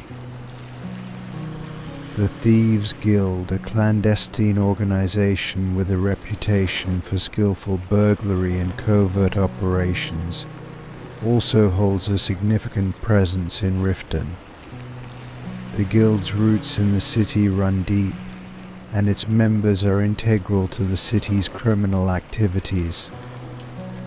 The Guild operates from the Rackway, a network of subterranean tunnels beneath Riften, which serves as its base of operations. The Thieves' Guild's involvement in Riften's criminal world is characterized by its expertise in theft, espionage and organized crime. The Guild's members are known for their proficiency in bypassing security measures and executing elaborate heists. Their activities contribute to the city's reputation as a haven for criminals and a place where illicit dealings are commonplace. The Guild's leadership is composed of a select group of influential figures, each with their own specialties and areas of expertise. The Guild's hierarchy and operations are shrouded in secrecy, with its members maintaining a strict code of conduct and loyalty. Despite its clandestine nature, the Thieves' Guild's influence in Riften is undeniable, as its activities impact various aspects of the city's criminal landscape. The relationship between Riften's crime families and its city administration is characterized by a complex interplay of power and influence. The city's political structure is often intertwined with its criminal activities, with key figures in the administration either directly involved in or indirectly benefiting from illicit dealings. The city's Jarl, Maven Blackbriar, is a central figure in this dynamic. Her dual role as a political leader and criminal mastermind blurs the lines between legitimate authority and criminal control. Maven's influence extends to various aspects of Riften's administration, including law enforcement and public services. This interplay between crime families and city officials creates a challenging environment for those seeking to address corruption and improve the city's governance. The criminal underworld's influence on Riften's administration is also evident in the city's social and economic policies. The presence of organized crime often leads to a lack of accountability and transparency, with criminal activities shaping the city's economic landscape. The control exerted by crime families over key industries and businesses further reinforces their power and influence in the city. Several notable events and figures have shaped the criminal landscape of Riften over the years. These events often highlight the intricate connections between crime families, political figures, and the broader dynamics of the city.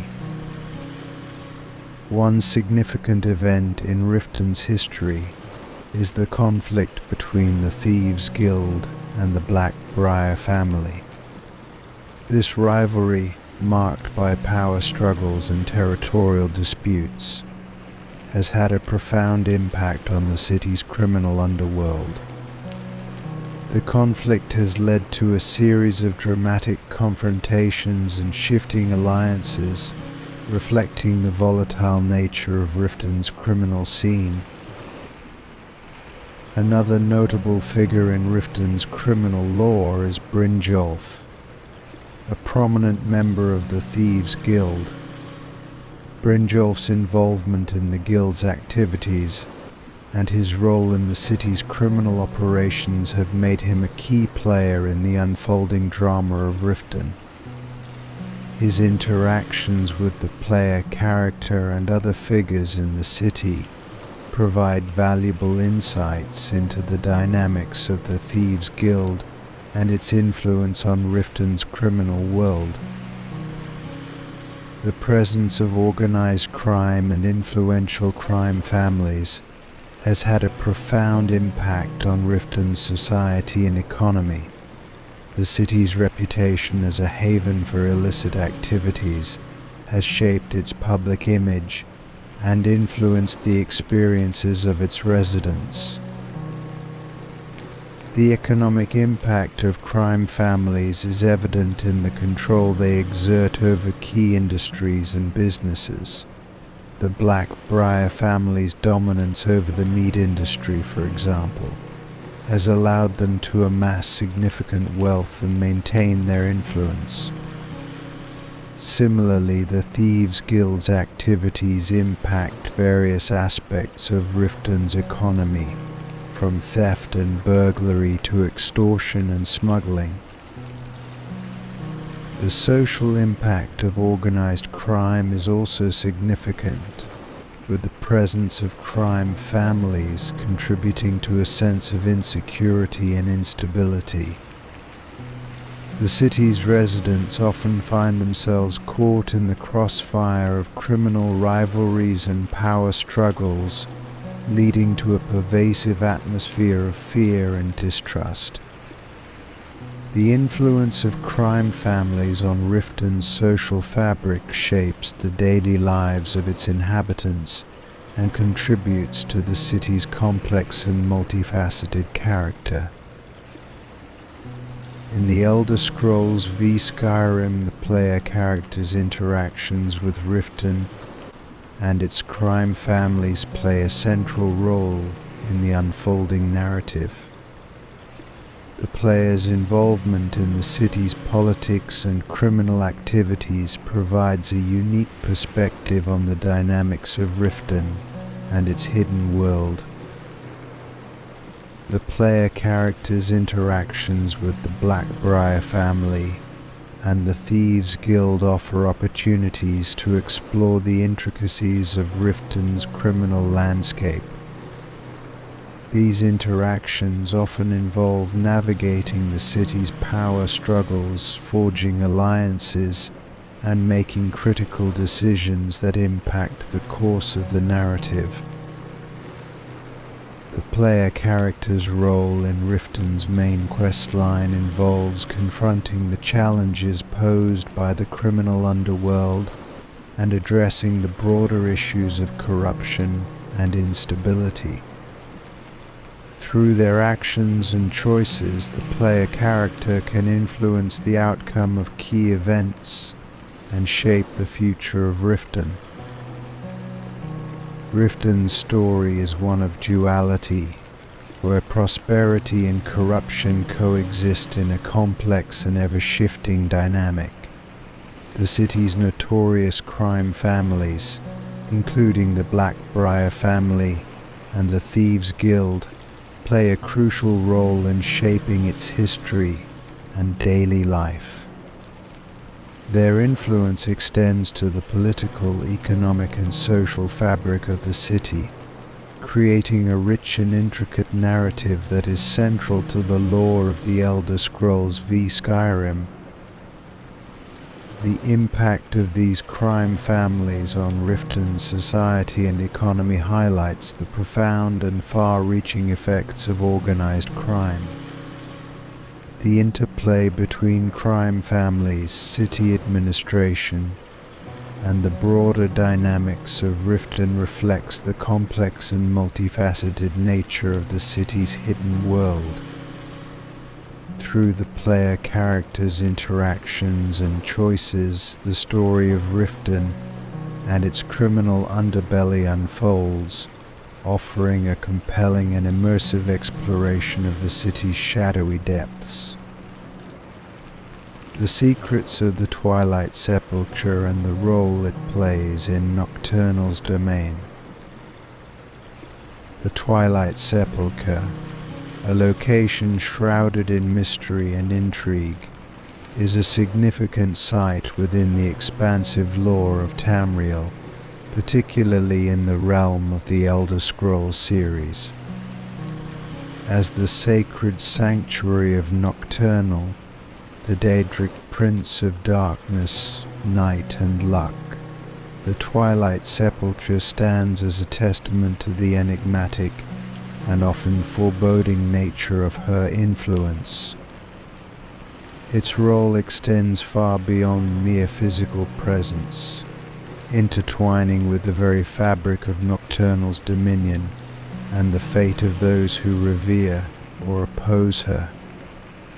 To fully understand the Twilight Sepulchre, one must delve into its history, its role in the world of Tamriel, and the profound implications of its existence.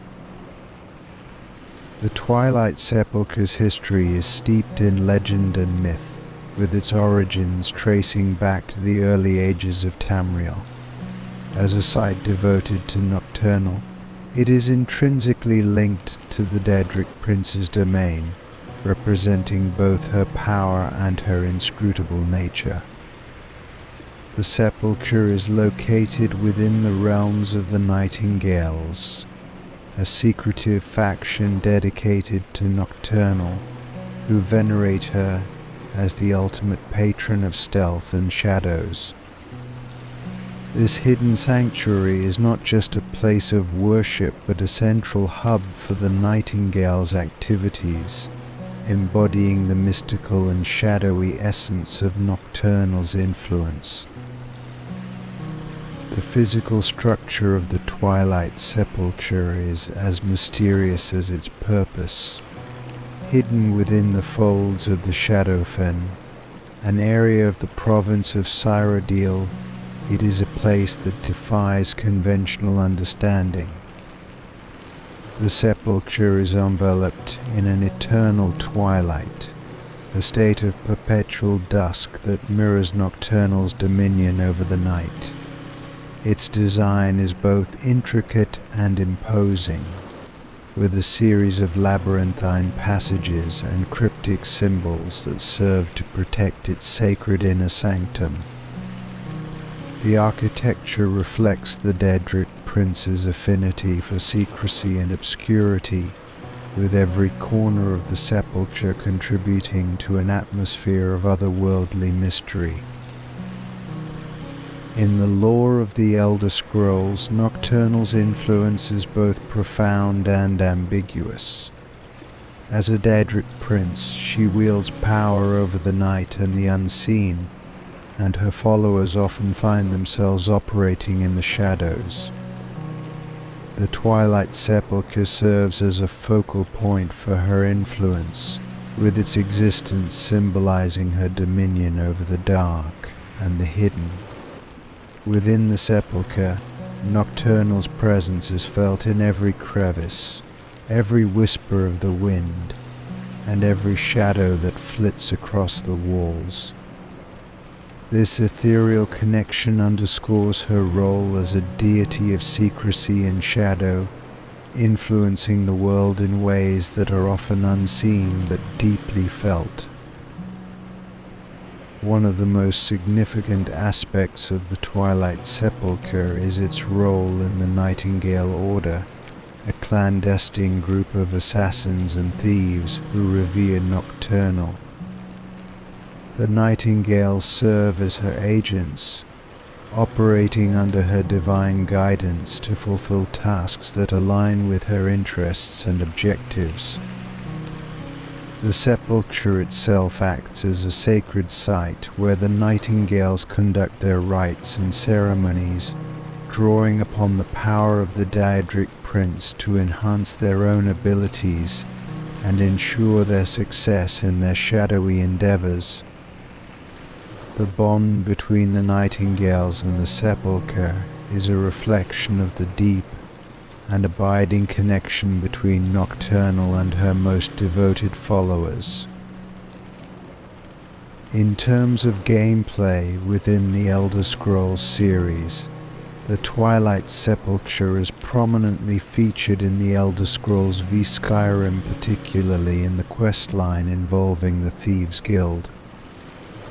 This questline reveals the Sepulchre as a central element in the story of the Thieves' Guild's downfall and subsequent resurgence. The quest No Stone Unturned explores the significance of the Twilight Sepulchre in relation to the Nightingales and the broader narrative of the Thieves' Guild's struggle for redemption and power.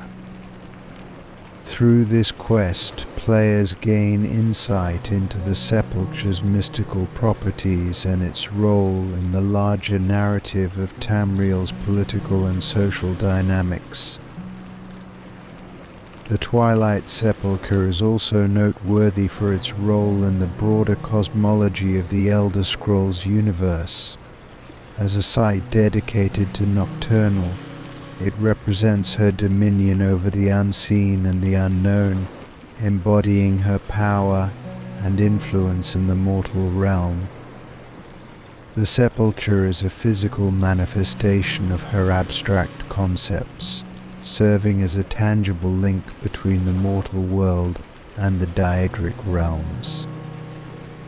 This connection highlights the complex interplay between the divine and the mortal, showcasing how Nocturnal's influence permeates every aspect of existence, from the grandest cosmic events to the smallest, most intimate moments. The Twilight Sepulchre's impact extends beyond its physical and mystical presence, affecting the lives of those who come into contact with it. For the Nightingales and their associates, the sepulchre represents a source of strength and guidance, a place where they can draw upon the power of Nocturnal to achieve their goals. For others, It is a symbol of fear and trepidation, a reminder of the dangers that lie in the shadows and the ever-present influence of the Daedric Prince. The sepulchre thus plays a multifaceted role in the lives of those who encounter it, shaping their destinies and influencing their actions in profound ways.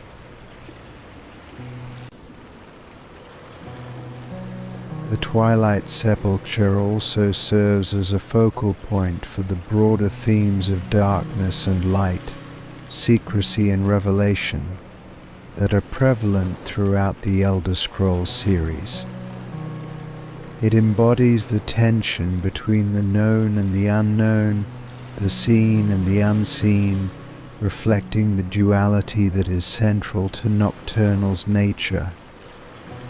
This thematic exploration is mirrored in the design and lore of the sepulchre, which continuously oscillates between illumination and obscurity, mirroring the ever-shifting balance between these opposing forces. In conclusion, the Twilight Sepulchre is more than just a physical location within the Elder Scrolls universe. It is a profound symbol of Nocturnal's influence and a testament to the enduring power of the Daedric Princes. Its history, architecture, and role within the Nightingale Order all contribute to its status as a central and enigmatic element of the Elder Scrolls lore. Through its depiction in the games and its integration into the broader narrative of Tamriel, the Twilight Sepulchre offers players and lore enthusiasts alike a window into the shadowy realm of Nocturnal and the complex interplay between darkness and light that defines her domain. The magical properties and history of the legendary Staff of Magnus. The Staff of Magnus is one of the most revered and enigmatic artifacts within the Elder Scrolls series, representing a pinnacle of magical prowess and historical significance. This legendary staff, named after Magnus, the god of magic and the architect of the mortal plane's magical essence, is imbued with extraordinary power and has a storied history that stretches across the epochs of Tamriel.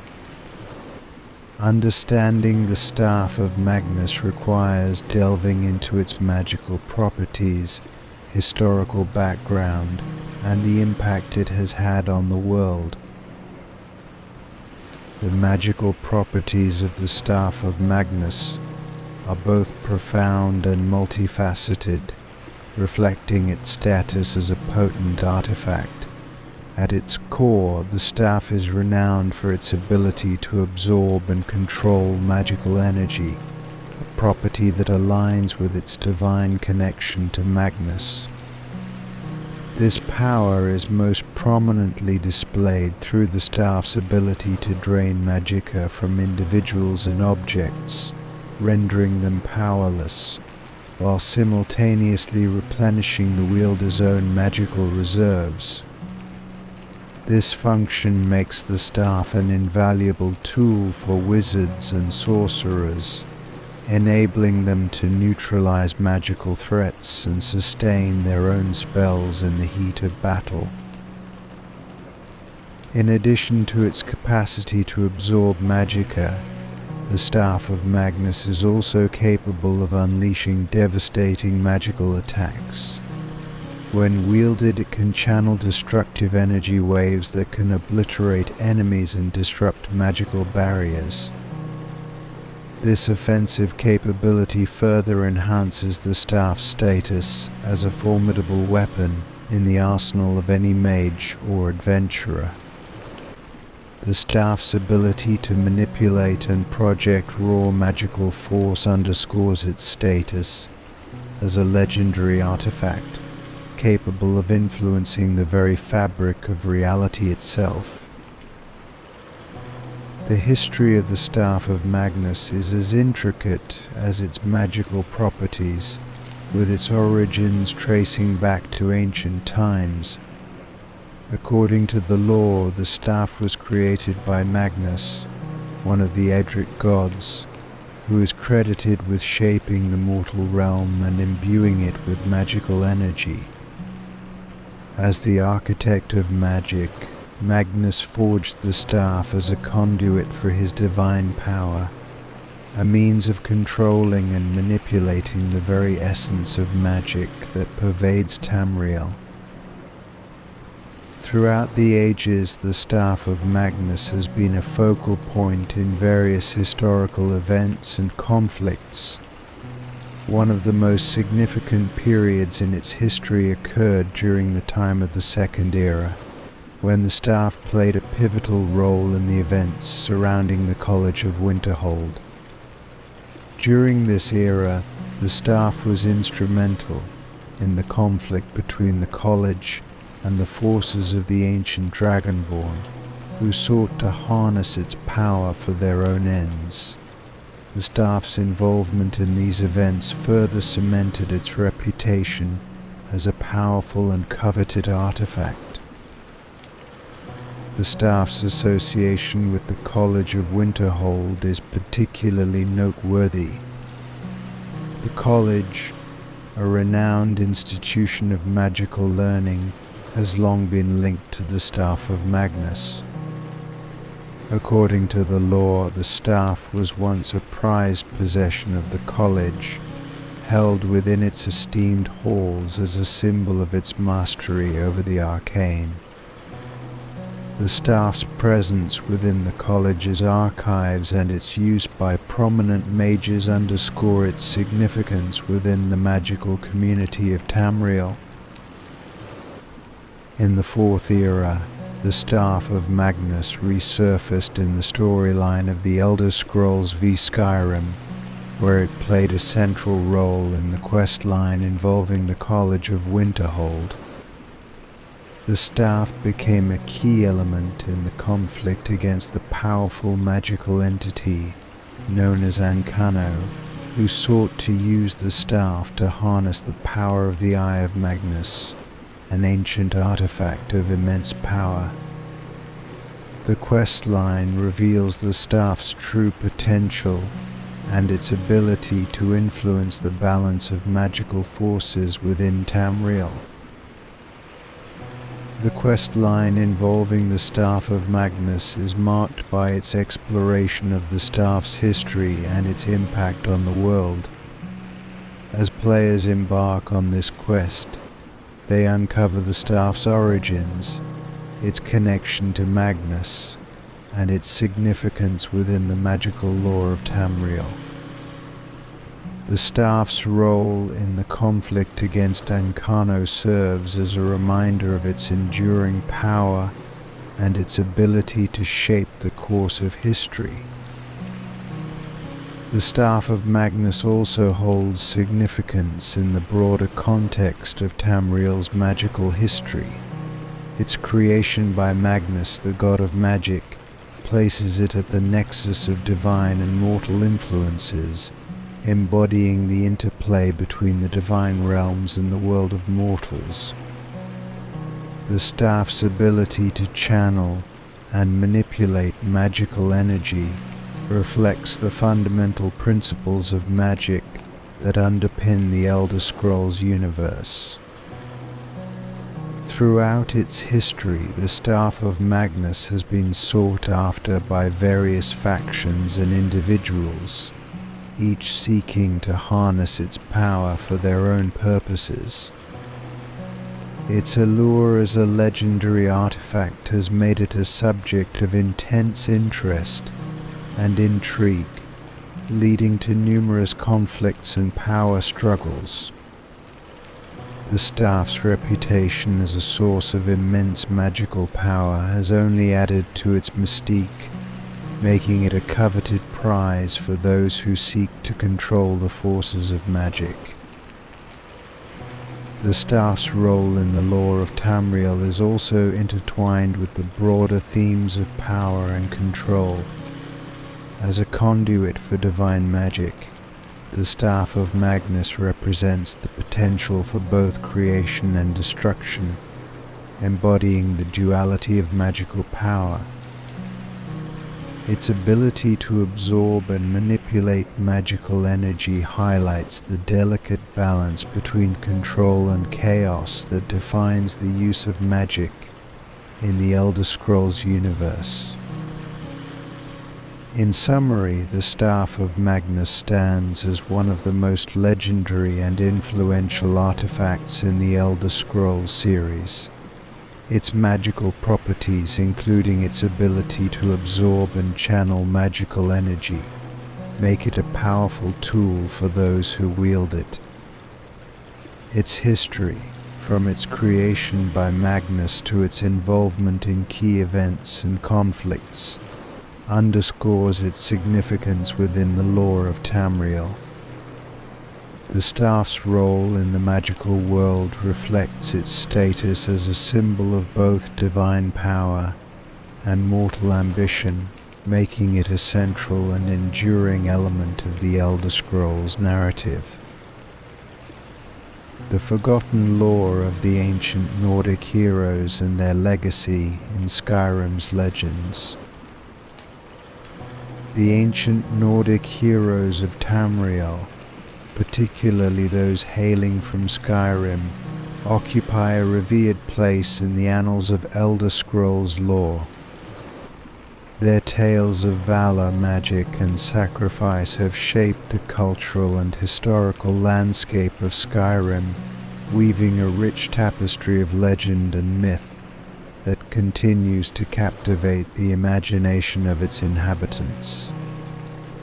This exploration delves into the forgotten lore surrounding these heroes, examining their deeds, the myths that surround them, and the enduring legacy they have left in the legends of Skyrim. The ancient Nordic heroes are often remembered as paragons of strength and courage, embodying the virtues that the Nord people hold dear. Among the most prominent of these figures is Skrammer, a legendary hero whose exploits are foundational to Nordic mythology. Skrammer, hailed as the founder of the first human settlement in Skyrim, is celebrated for his role in uniting the disparate tribes of the Nords and leading them in the War of Succession against the ancient elven adversaries. His story is not just one of military prowess, but also of leadership and vision, establishing the foundations of Nord civilization and culture. Skrammer's legacy extends beyond his military achievements. According to legend, he wielded the powerful axe, Wuthrad, a weapon imbued with magical properties that symbolized his might and the unity of the Nordic people. Wuthrad is said to have been a gift from the gods, reinforcing Skrammer's status as a divine champion. The axe, which played a central role in his campaigns against the elves, has become a symbol of Nord identity and pride, enshrined in both song and story.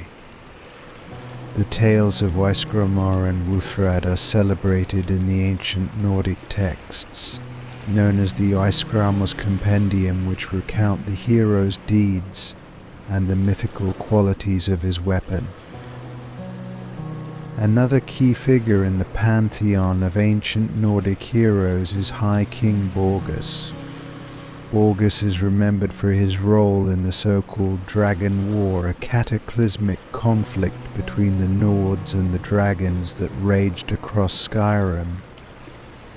His leadership and martial prowess are central to the legends that describe how he led the Nordic armies against the dragons and ultimately succeeded in banishing them from Skyrim.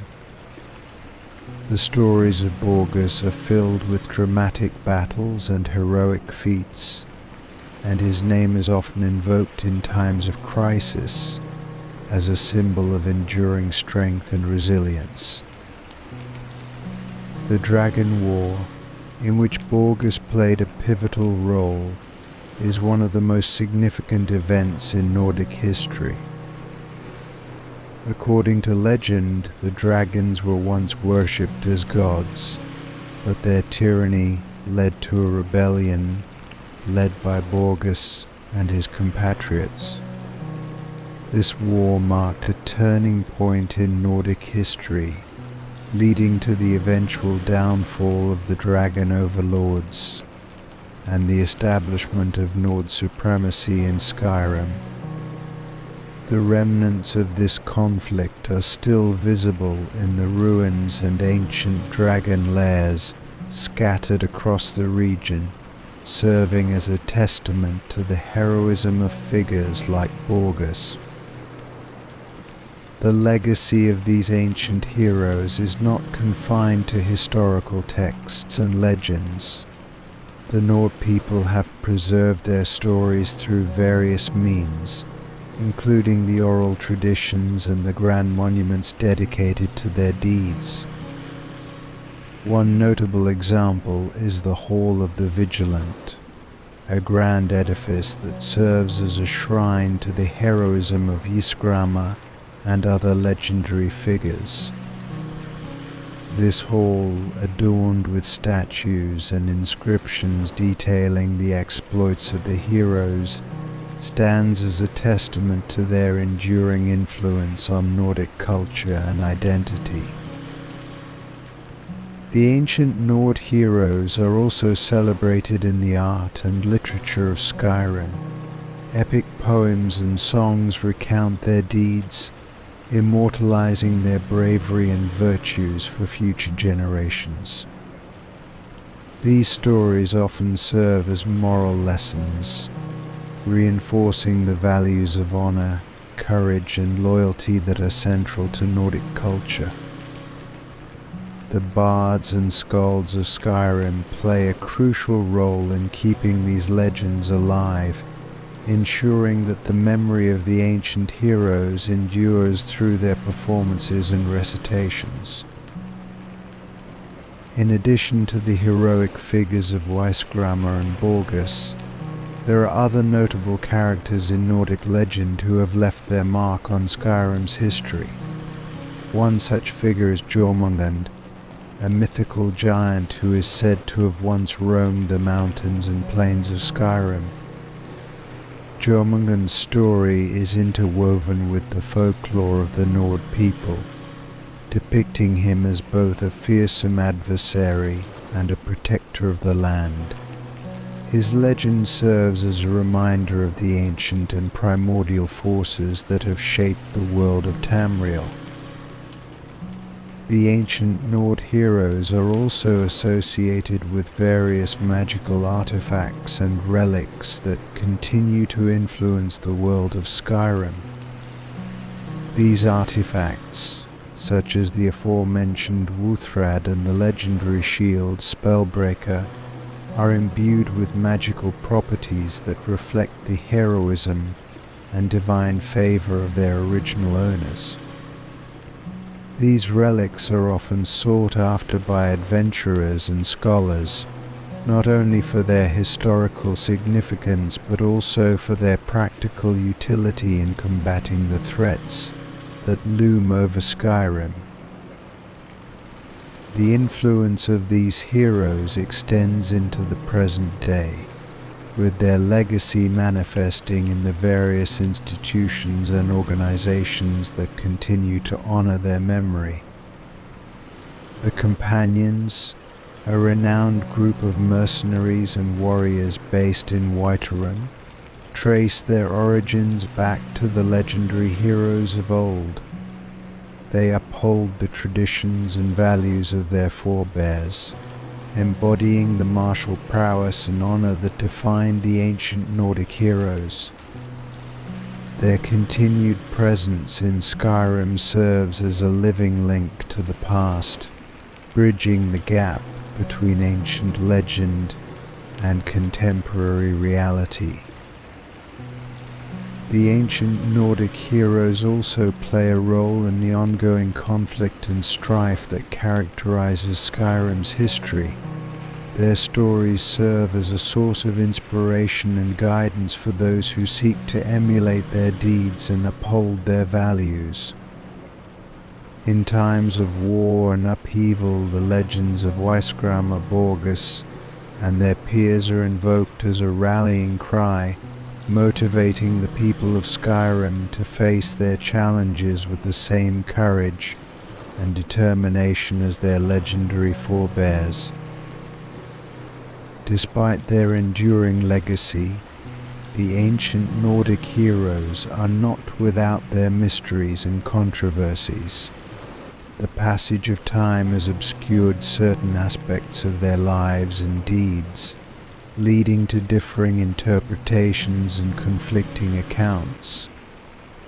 The ancient texts and oral traditions often present varying versions of events, reflecting the complexities and nuances of their stories. This ambiguity adds to the allure of the ancient heroes, inviting ongoing exploration and debate among scholars and historians. In recent years, there has been a resurgence of interest in the ancient Nordic heroes, driven by both academic inquiry and popular fascination. Archaeological discoveries and scholarly research have shed new light on their lives and times, offering fresh insights into their contributions and impact. The ongoing study of Nordic history and mythology continues to reveal new dimensions of these legendary figures, enriching our understanding of their legacy and significance. In conclusion, the forgotten lore of the ancient Nordic heroes is a rich and multifaceted tapestry that continues to shape the cultural and historical landscape of Skyrim. Their tales of heroism, magic, and sacrifice have left an indelible mark on the world of Tamriel, influencing the values and traditions of the Nord people. Through their legends, monuments, and artifacts, the memory of these heroes endures, offering a glimpse into a past that remains both enigmatic and inspiring. Their legacy serves as a testament to the enduring power of myth and legend, bridging the gap between ancient history and contemporary reality.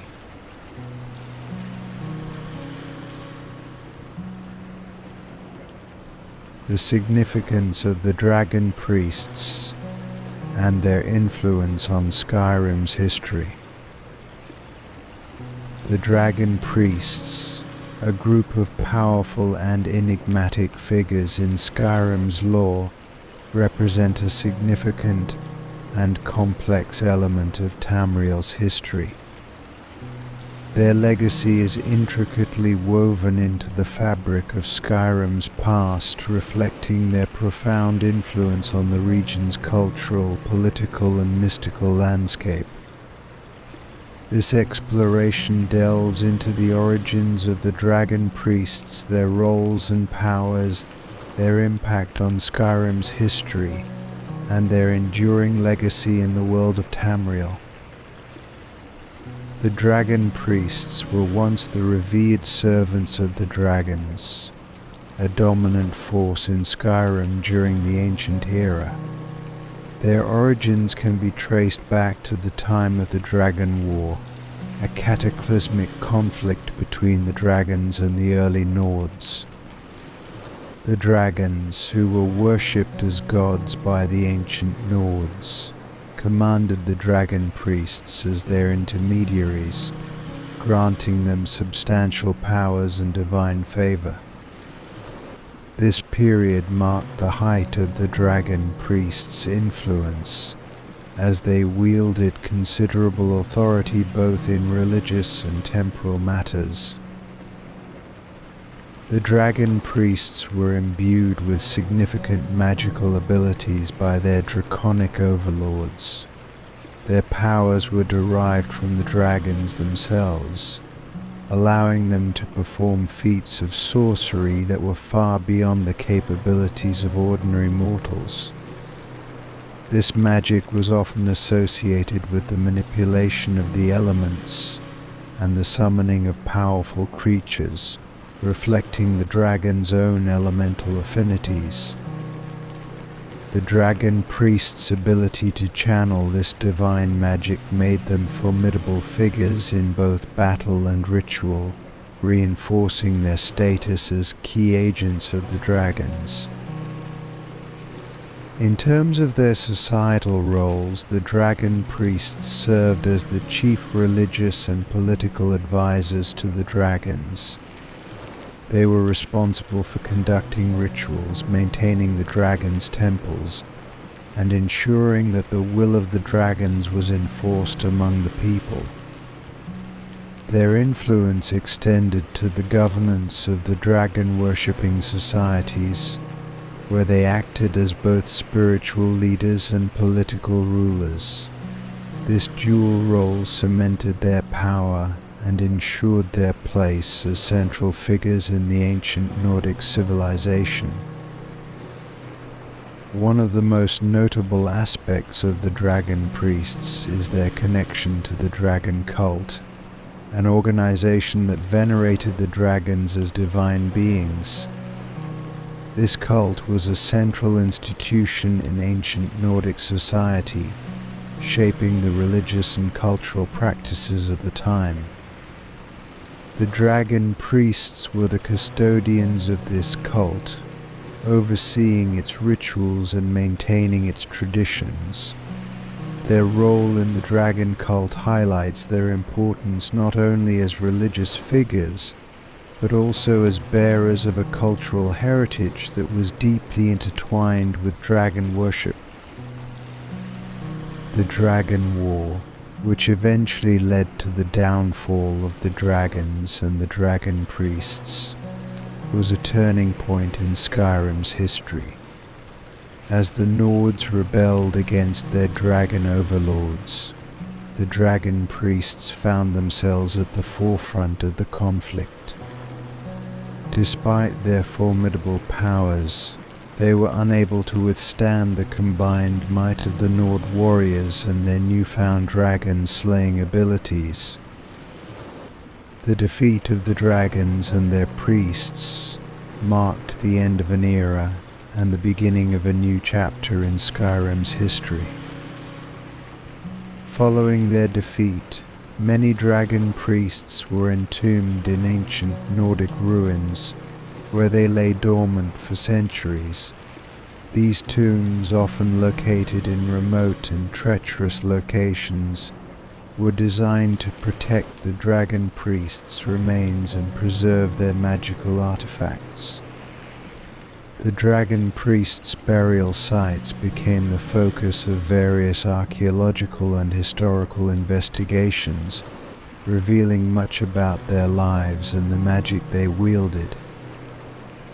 These tombs, along with the associated artifacts, have played a significant role in shaping our understanding of the dragon priests and their influence on Skyrim's history.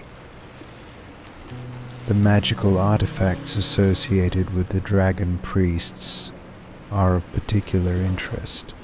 These artifacts, often imbued with powerful enchantments, reflect the advanced magical knowledge and skills of the dragon priests. Items such as the dragon priest masks, which were worn by the dragon priests during their lifetimes, are among the most notable relics. Each mask is unique, imbued with specific magical properties that enhance the wearer's abilities. These masks, discovered in the ancient tombs, serve as a testament to the dragon priests' formidable magical prowess and their lasting impact on Skyrim's mystical heritage. The legacy of the dragon priests is also reflected in the folklore and legends of Skyrim. Their stories, often depicted as cautionary tales or heroic sagas, continue to influence the cultural and religious practices of the region. The myths surrounding the dragon priests often emphasize themes of power, betrayal, and redemption, reflecting the dramatic and tumultuous nature of their role in history. These stories are preserved in the oral traditions and written records of the Nord people, ensuring that the memory of the dragon priests endures through the ages. In addition to their historical and cultural significance, the dragon priests have also had a lasting impact on the magical landscape of Skyrim. Their legacy is evident in the continued reverence for dragon-related magic and the ongoing fascination with the ancient dragon cult. The study of the dragon priests and their magic has led to significant advancements in magical theory and practice, influencing the development of new spells and enchantments. This ongoing interest in dragon priest magic reflects their enduring influence on the magical traditions of Tamriel. The dragon priest's influence extends beyond Skyrim, impacting the broader world of Tamriel. Their legacy has shaped the perceptions and interactions of various cultures and factions with dragons and dragon-related magic. For instance, the knowledge and artifacts associated with the dragon priests have been sought after by scholars and mages across Tamriel, leading to the exchange of magical knowledge and the development of new magical practices. This cross-cultural exchange highlights the far-reaching impact of the dragon priests on the magical and cultural landscape of Tamriel. The dragon priest's influence is also evident in the ongoing exploration and study of ancient Nordic ruins and artifacts. Archaeologists and historians continue to investigate the tombs and relics associated with the dragon priests, seeking to uncover new insights into their lives and their magic. This research not only contributes to our understanding of Skyrim's history, but also sheds light on the broader context of dragon worship and the role of the dragon priests in shaping the region's cultural and magical heritage. In conclusion, the dragon priests represent a significant and multifaceted element of Skyrim's history. Their origins, roles, and magical abilities reflect their profound influence on the ancient Nordic civilization and their lasting impact on the cultural and magical landscape of Tamriel. Through their religious and political roles, their involvement in the Dragon War, and their enduring legacy in folklore and magical artifacts, the dragon priests have left an indelible mark on the world of Skyrim. Their story serves as a testament to the complex interplay between power, magic, and history, offering a rich and compelling narrative that continues to captivate the imagination of those who explore the depths of Tamriel's past. The history and impact of the mysterious Aldmeri Dominion on the events of Skyrim. The Aldmeri Dominion, an influential and enigmatic political entity within Tamriel, has had a profound impact on the events of Skyrim, shaping its history and altering its trajectory in significant ways. Founded by the High Elves of the Somerset Isles, the Aldmeri Dominion represents a major force in the political and military landscape of Tamriel. To understand its influence on Skyrim, one must explore the origins and evolution of the Aldmeri Dominion, its political ambitions, and the ways in which its actions have reverberated throughout the northern province of Tamriel. The origins of the Old Murray Dominion can be traced back to the end of the Fourth Era, a period marked by significant upheaval and realignment of power across Tamriel. The Old Murray Dominion was established in 4E98, following the signing of the White Gold Concordat, which ended the Great War between the Old Murray Dominion and the Empire of Tamriel. The Concordat marked a decisive shift in power, with the Old Murray Dominion emerging as a dominant force in the political landscape of Tamriel. This period saw the unification of the Altmer High Elves, Bosmer Wood Elves, and Khajiit, forming a coalition that sought to assert its influence over the continent. The formation of the Old Murray Dominion was driven by a desire to reassert Elven supremacy and restore the influence of the Elven races in Tamriel. The Dominion's leadership, comprising the Altmer and their allies, aimed to challenge the dominance of the Empire and reclaim the lands they believed were rightfully theirs. This ambition was fueled by a sense of historical grievance and a desire to re-establish the ancient glory of the Elven nations. The Old Murray Dominion's rise to power marked a new chapter in Tamriel's history, characterized by shifting alliances and emerging conflicts. The Old Murray Dominion's influence on Skyrim began to take shape shortly after its formation. One of the key factors in this influence was the political and military pressure exerted by the Dominion on the Empire of Tamriel.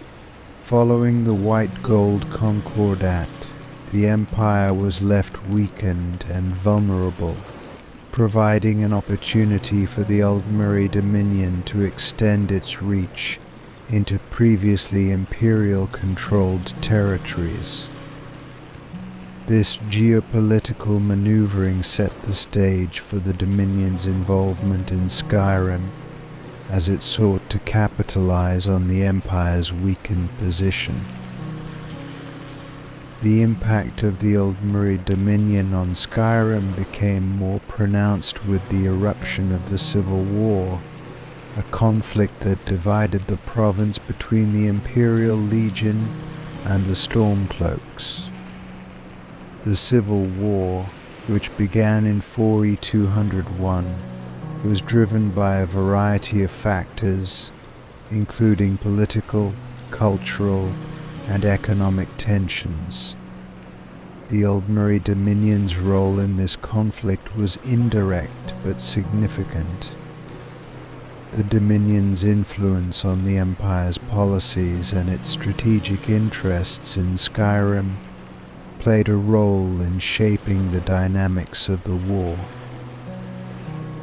One of the most notable aspects of the Old Murray Dominion's impact on Skyrim was its indirect support of the Stormcloaks. The Dominion's leaders saw the Civil War as an opportunity to further weaken the Empire and undermine its control over Tamriel. By supporting the Stormcloak Rebellion, the Dominion aimed to create instability and exert pressure on the Empire from within. This strategy reflected the Dominion's broader objectives of destabilizing imperial authority and asserting its own influence over the continent.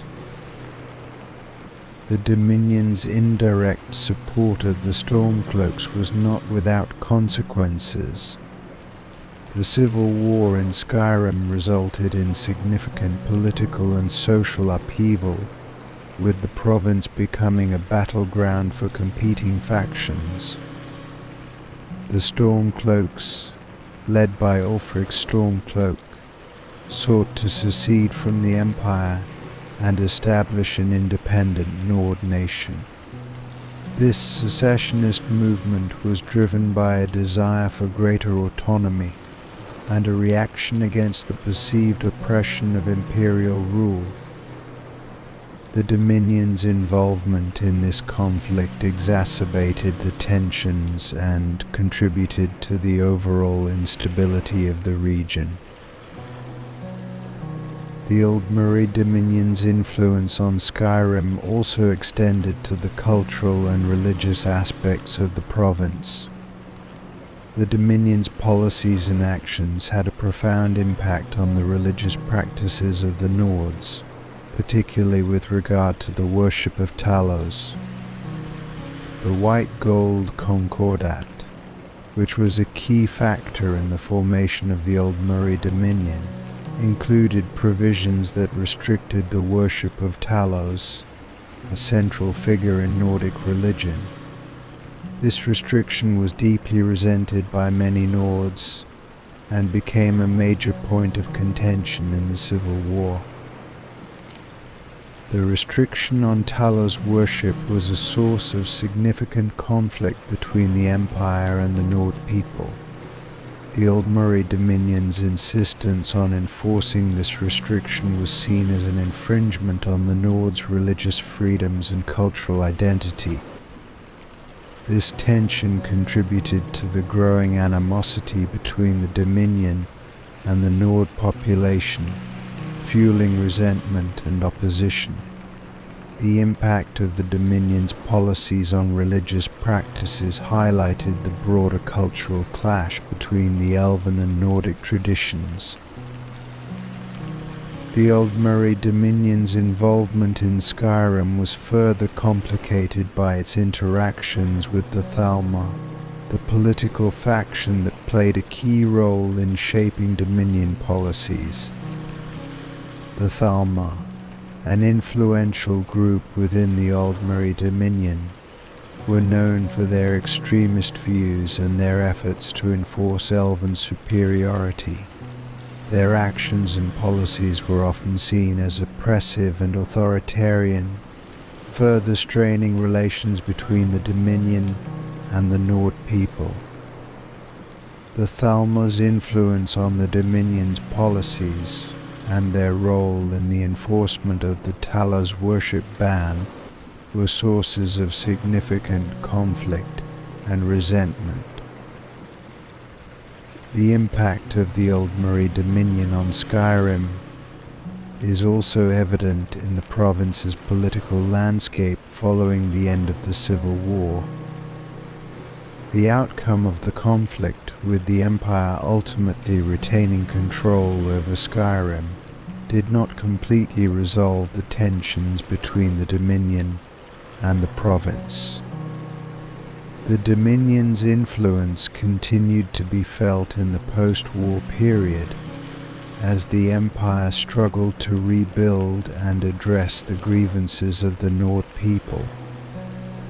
The Dominion's strategic objectives and its ongoing presence in Tamriel ensured that its impact on Skyrim remained a significant factor in the region's political and social dynamics. In addition to its political and cultural impact, the Aldmeri Dominion's influence on Skyrim extended to the broader context of Tamriel's power dynamics. The Dominion's rise to prominence and its efforts to challenge the Empire's dominance contributed to the shifting balance of power in the continent. The Dominion's ambitions and actions had far-reaching implications for the relationships between various factions and nations, shaping the course of events and influencing the overall stability of Tamriel. The Aldmeri Dominion's influence on Skyrim can also be seen in the broader context of the continent's ongoing conflicts and power struggles. The Dominion's actions and policies were part of a larger pattern of geopolitical maneuvering and strategic positioning, reflecting the complex interplay of interests and ambitions that characterized the post-Great War era. The Dominion's involvement in Skyrim was one facet of its broader efforts to assert its authority and shape the future of Tamriel. In summary, the Aldmeri Dominion's impact on the events of Skyrim is a reflection of its complex and multifaceted role in Tamriel's history. From its origins as a political entity seeking to reassert elven dominance to its indirect involvement in the Civil War and its influence on religious and cultural practices, the Dominion's presence in Skyrim has been significant and far-reaching. The legacy of the Aldmeri Dominion continues to shape the province's political and cultural landscape, illustrating the enduring impact of this mysterious and powerful force in the world of Tamriel.